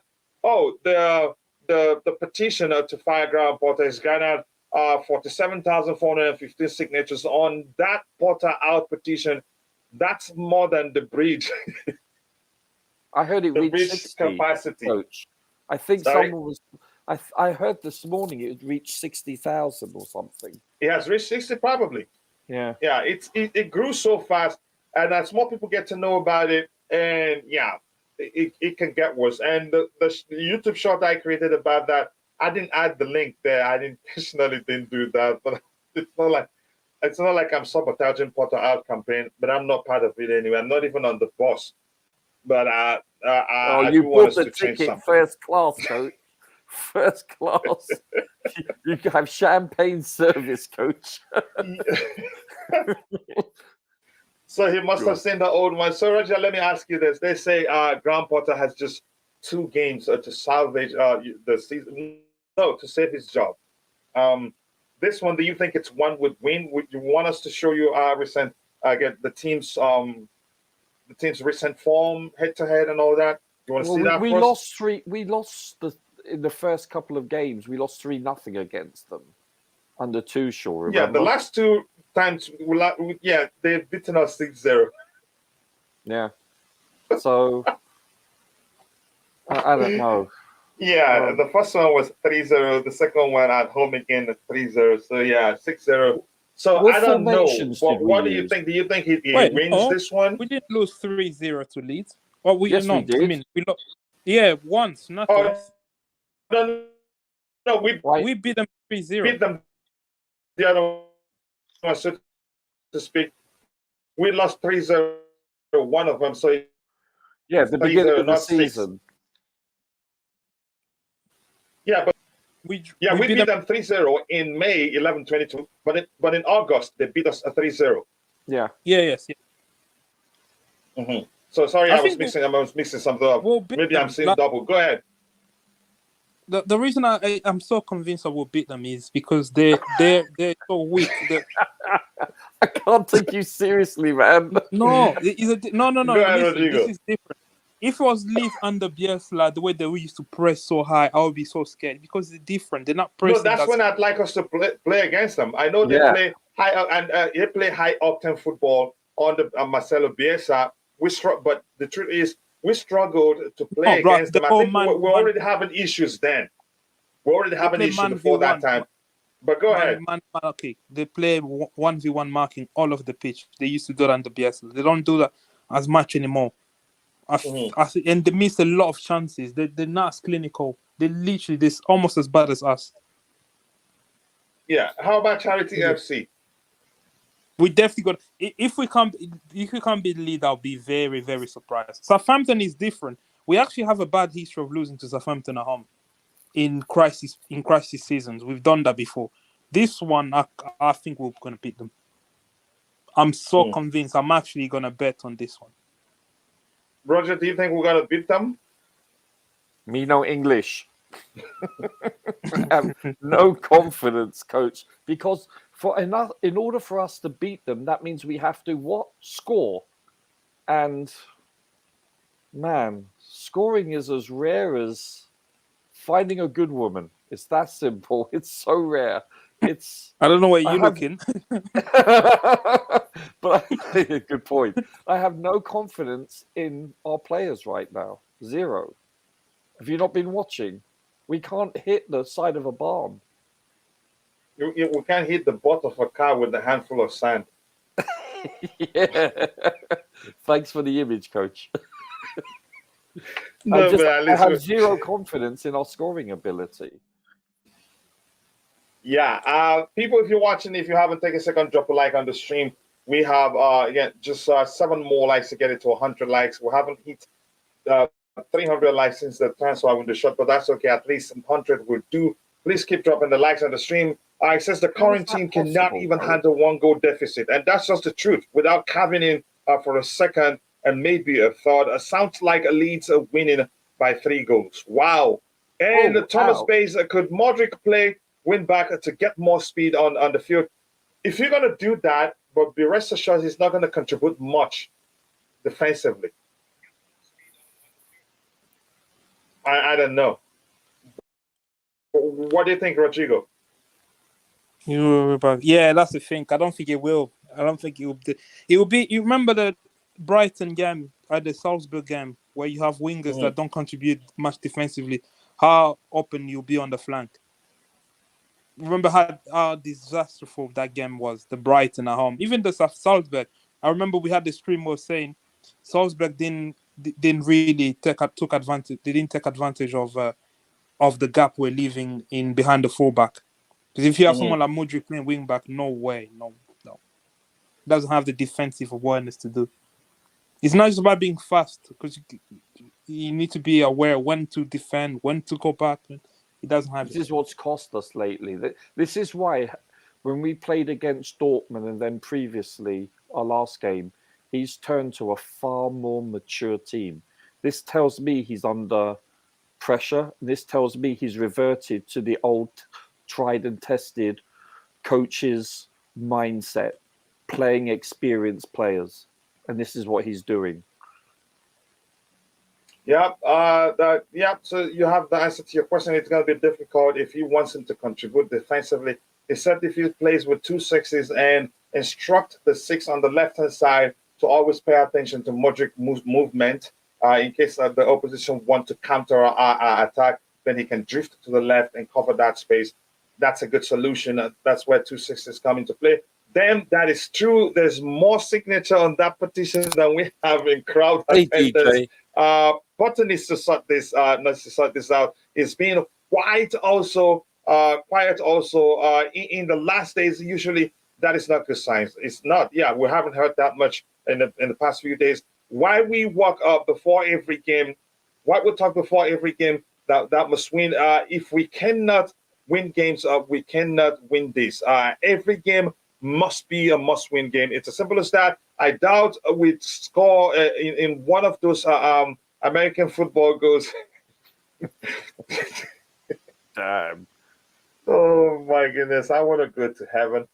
Maybe we can get 3 penalties and pray they go in. And who takes it? If it was Jorginho, you'd be confident that this would put them away. But even though we know those who becomes our next penalty taker will maybe be good enough, but we have to When's see the them last time we had a penalty, coach? And when was the last time we had one? And somebody and a player, outfield player, will turn to a goalkeeper, will not even get a penalty. That's will a not good even question. get the penalty. Yeah, I can't remember. Mudryk will need a season to adjust to the league. He's not match fit already. Give the player time, people, to adjust. He did not choose his price tag. I don't care. I think he doesn't care. He's a hard-working player. It's just that he's been a bit rusty. If you're a professional, you haven't played for about 6 months plus. Even if you're training alone, it's different. It's different. I think he will come good. Mudryk is gonna. He came just. No, I don't think that's the case. But that's your opinion. But that's, by the way, we need 4 more likes to get it to 100. Fired. Who has scored more goals than us? Who? Fred. Oh, Fred of Manchester United, so to speak. In order to get a penalty, you have to be in the opponent's box. Small technicality. But you get where he's coming from. Oh, yeah. Don't forget, we have many French-speaking players at Chelsea. Shouldn't be so the language shouldn't be a problem for Zidane if we hire him. Zidane is intelligent. I doubt it will take him long to learn English. Capella okay, thank you, Roger. If you're not confident of beating Leeds at home, which team do you think Chelsea can win under Potter? I should still trust in the process. Potter's lawyer to be specific. Do you want to answer that, or should you just move on because we have a game to preview? Yeovil Town. Yeah, but that's by the way. Dick says now we won't get a penalty this season. I haven't seen a more obvious handball in that Sussex. Yeah, that was like what the heck? Did they even check it? Or they checked it? There was some explanation that I don't understand. But that's, by the way. Here's our last encounter of matches against 1, 2, 3, 4, 5 matches against Leeds United. The other one in December 5th, 2020, we beat them 3-1, 0-0 in March 13, 2021, 3-2, wow. In December 11, Yeah, last 20. minute goal, Jorginho. Yeah, I think I remember that one. Rudiger They won the penalty. actually had many opportunities in this game. They could have scored like more than 4 goals. I think we were Yeah. lucky on the day. Yeah. We struggled. I think it was Kepa. Who was the goalkeeper that day? Which game I is think this, it must be Coach? Mendy. It's still Mendy. It was Mendy. Was it Which Mendy? game? Let's check it.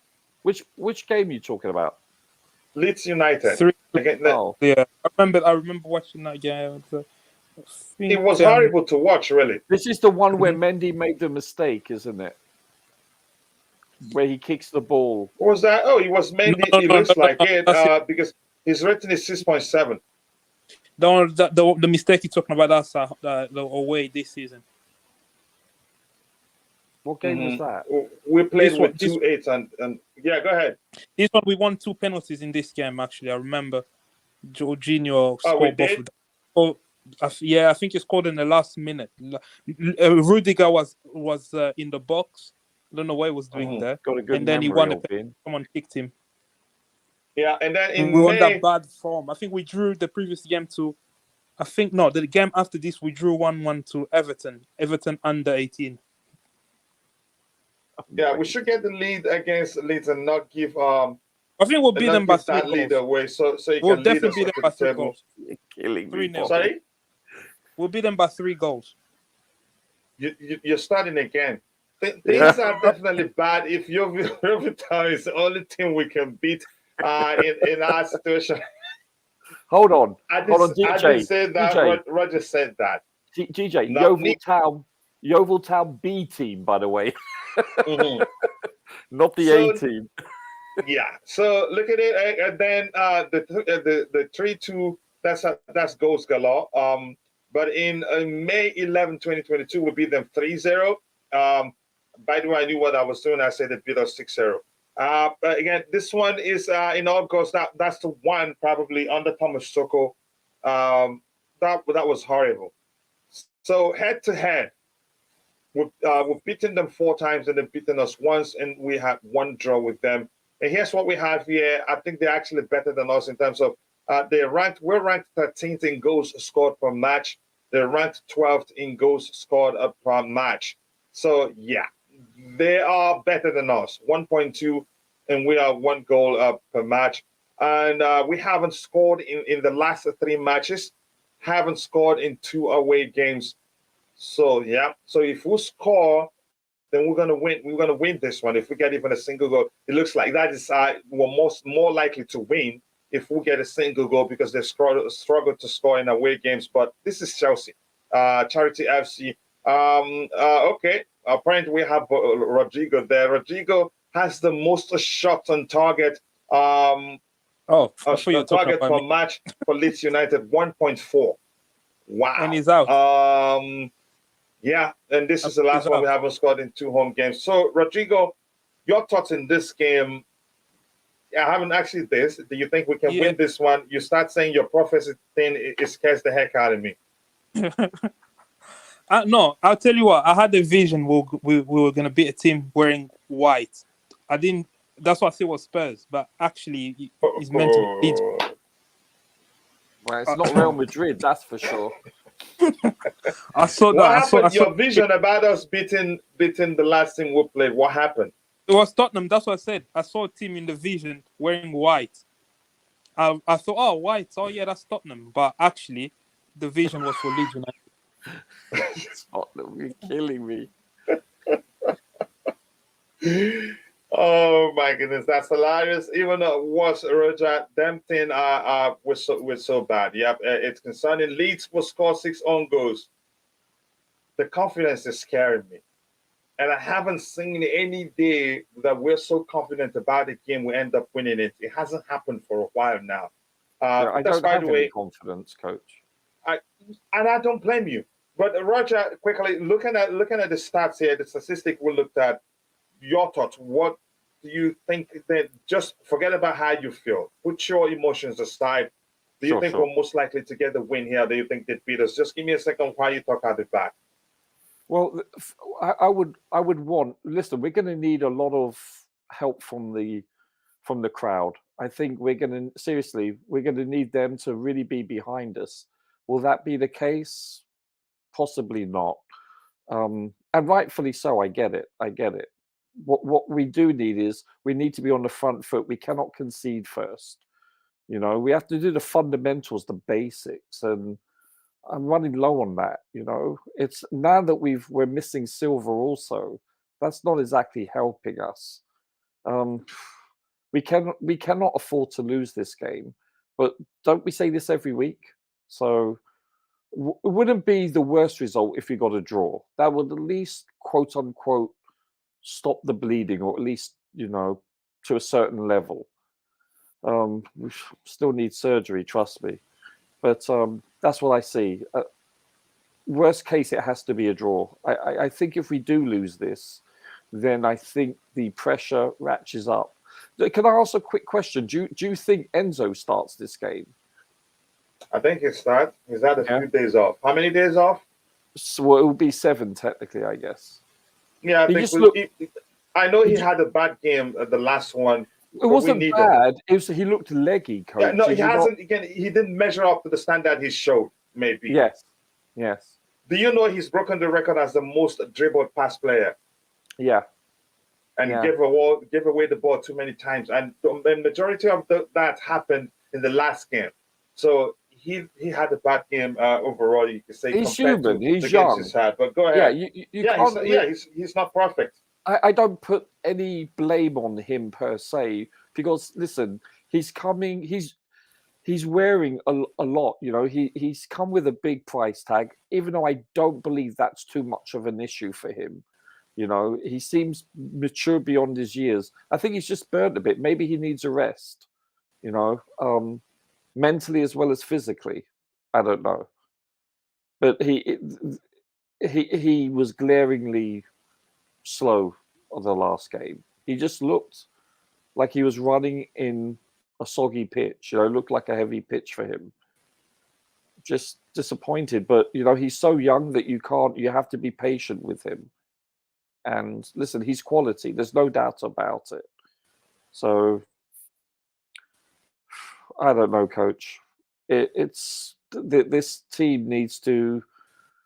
They need to start playing better, and as a team and as a unit, and especially more so now that we're missing one of the best players we have. That's critical.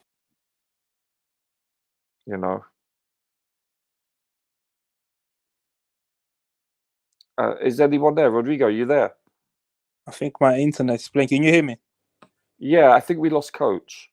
I can hear you. Done. Yeah, I think coach has gone. I was I going don't know. What formation do you think we use? 4-2-3-1. You think? Yeah, I don't. Yeah. I don't see him. If not vying 4-3. from that. Or Yeah, 4-3. I think he sticks to a back four.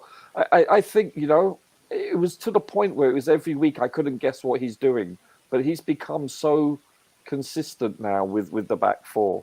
Are you back, coach? Can you hear us? Yeah, I'm back. That's what I'm saying. I think it's going to be difficult for him to go back to a back three right now. He might deem it too risky. At least that's what I think. Especially with the acquisitions, but yeah, I don't know. So you think Enzo plays for sure? Yeah, he starts. I mean, I think he plays. He's had a few days to rest, and again, whatever happened is in the rest. I think he didn't have a perfect game, but he's still one of our best players right now.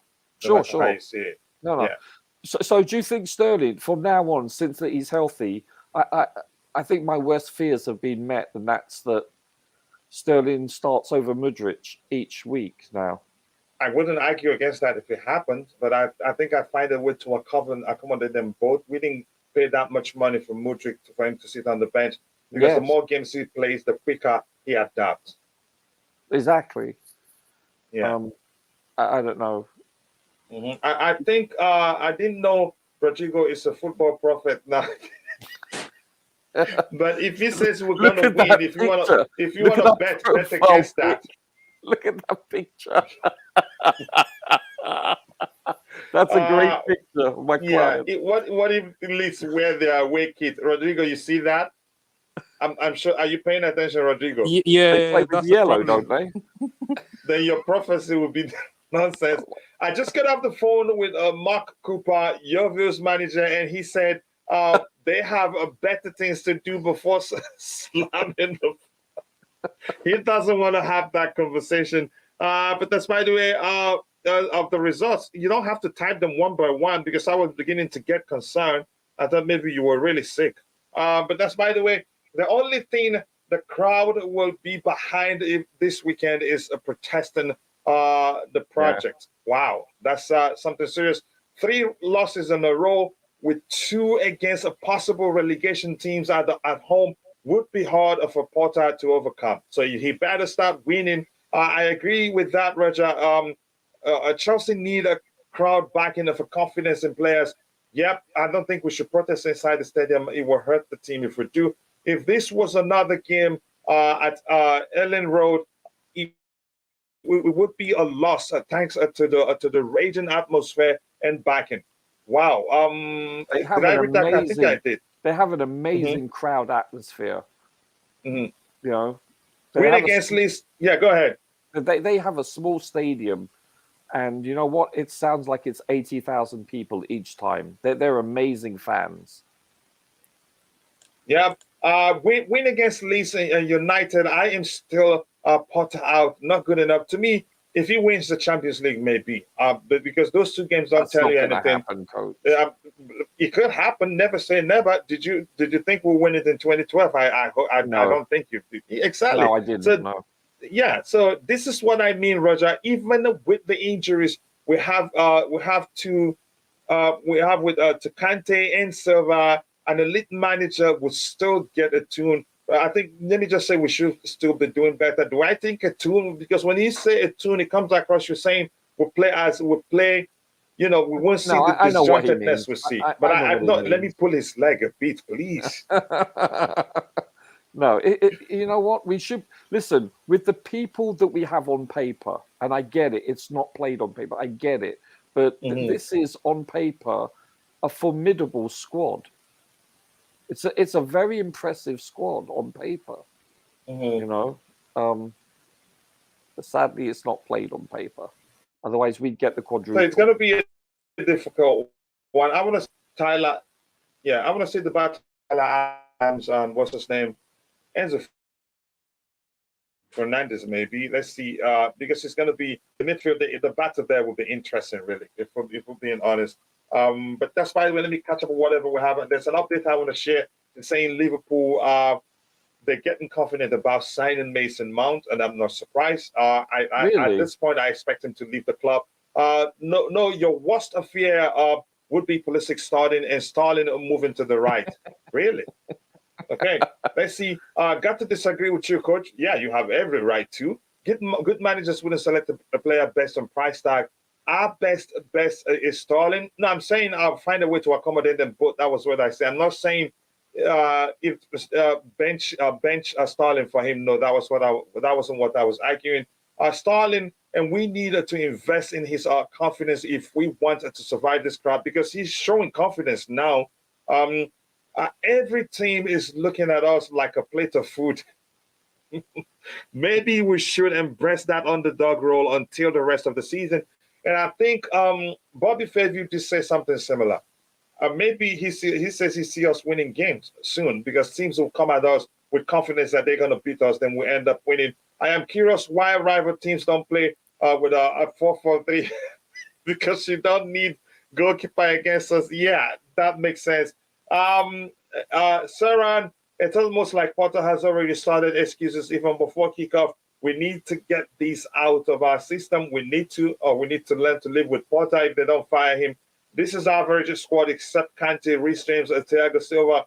Maybe Enzo, and Felix. Okay, let's see. Kachila, how do we connect these hybrids and wingers to a striker? Legit question. How would you solve that in training? Wow.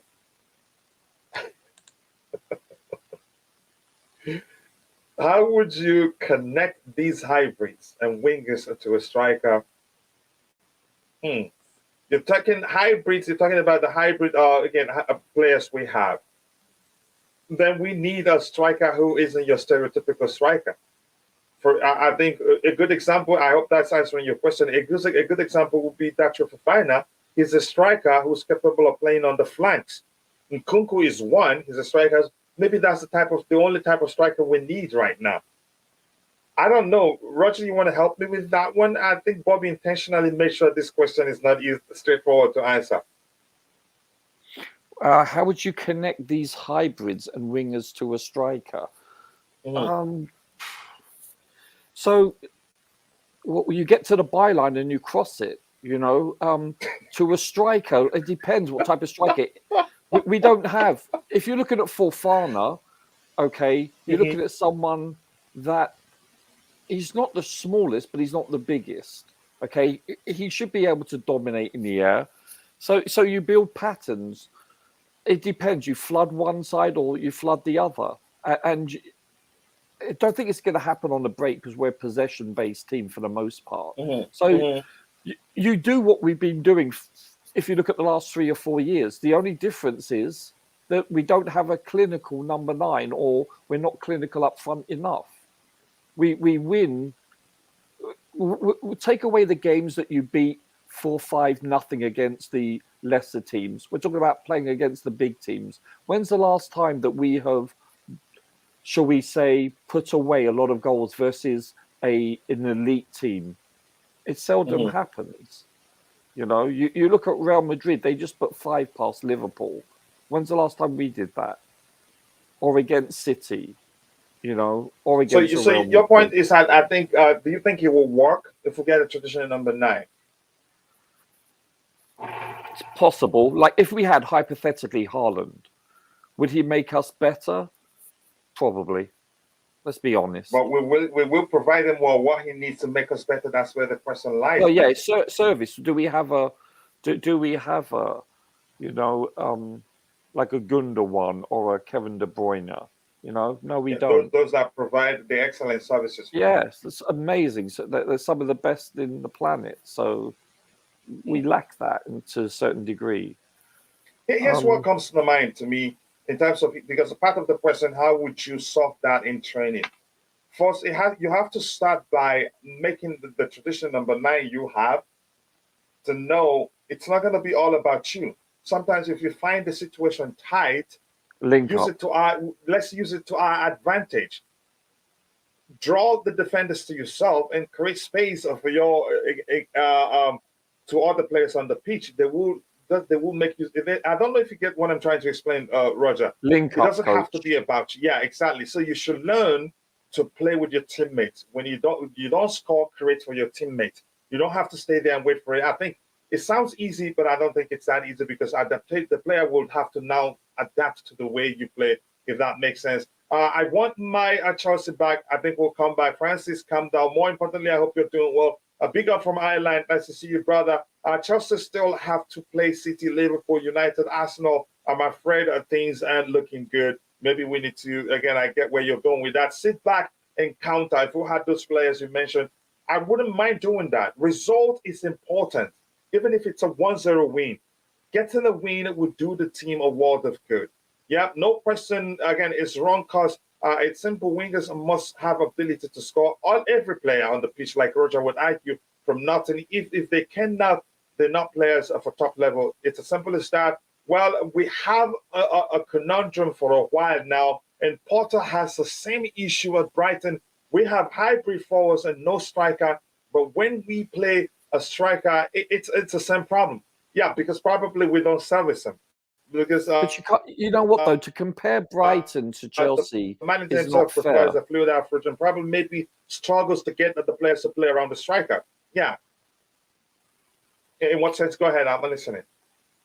I think comparing Potter's history at Brighton, they don't have the budget of a top, shall we say, 6 team, and the very rich, the more affluent teams. So they're hamstrung. Like you look at a Sunderland, or you look at, Southampton, you look at the Burnleys, these teams, unfortunately, aren't blessed with rich owners or have the commercial viability that a Man United has. So that's disingenuous to compare, in my opinion. You can't, because unless all of a sudden they have these players that come through the academy and they don't sell. Like you look at a Tony from Brentford, that's rare. They could sell him for a pretty penny right now. But Potter's come here, and what number 9 do we have? I mean, other than Pierre-Emerick, but he's not. I'm talking about, and I get it, Broja was hurt, and he's been unfortunate in that regard.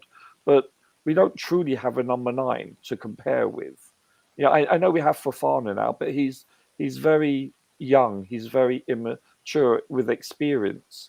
So, and look at our front players, and then look at our mid and our back players. They're just not contributing to goals. It's simple as that. And it was like that for the most part with previous managers.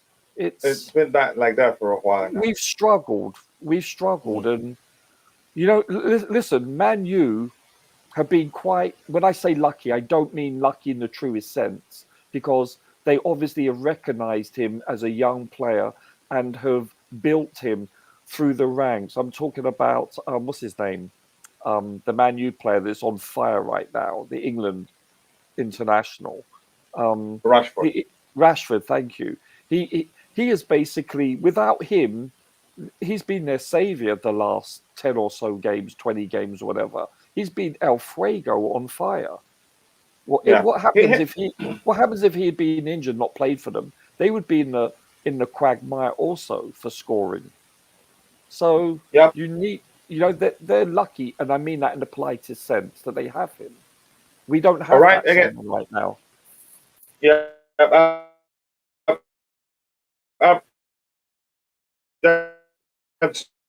Sorry, because I didn't mean to cut you off, but we're out of time, really. Let me just catch up so we can call it a day. I honestly don't get how we solve action goes again.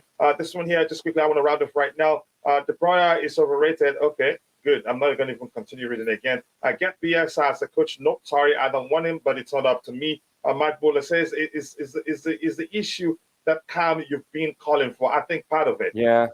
Part of it, if we get a Cam, if we get a central attacking midfielder, we can diversify our chance creation. Our chance creation right now is very predictable. It's all coming from, mainly, majority of the times, come from the flanks and on the carpet, so it's easy to stop. But if we can diversify our chance creation, opponents cannot focus on one area and then be able to stop us. Shalom to you too. I hope you're doing well. Letness is greatness. How are Leeds playing these days? They've been, I think they're. Let me look at that quickly. I think they have had. I think they've struggled, really. If I'm being honest, look at it here. Look at their recent result here. They've lost out of 1, 2, 3, 4, 5 games. I think pretty much the same as us. They've lost 3 games. That good, coach. 5 games, 1-1, drew 1. At least they've won 1, but we haven't won any. We have and 1-1 draw. Sorry? I said that good, Sorry? huh? Sorry, Roger, what did you say? I said they're that good, huh? They're as good as us. Yeah, at least they've won 1. But can you hear me, Roger? Yeah, I can hear you. Are you there? I can hear you. Can you hear me? Yeah, indeed. My connection is really poor. I need to end. They're as good as. Oh, now I get it. Yeah, they're as good as us. I think that's the correct way to say it. Let me quickly round up this thing. It's acting up really. Kai Havertz is a striking problem at Chelsea. And quickly, sorry people, I can't get everything. Potter is okay. Let's see. Havertz shoot.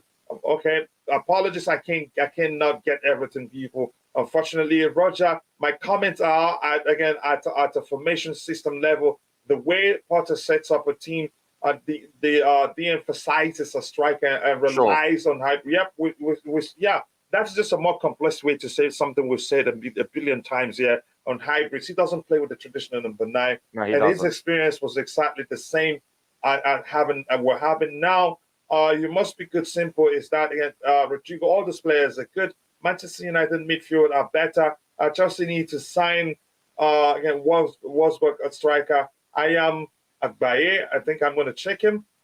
We throw shirts at Alba, but he's been a top striker for 5 years in generation. And next is Ronaldo Benzema, and he was scoring in arguably the hardest leagues. At Barcelona, he had nearly 1 goal per game.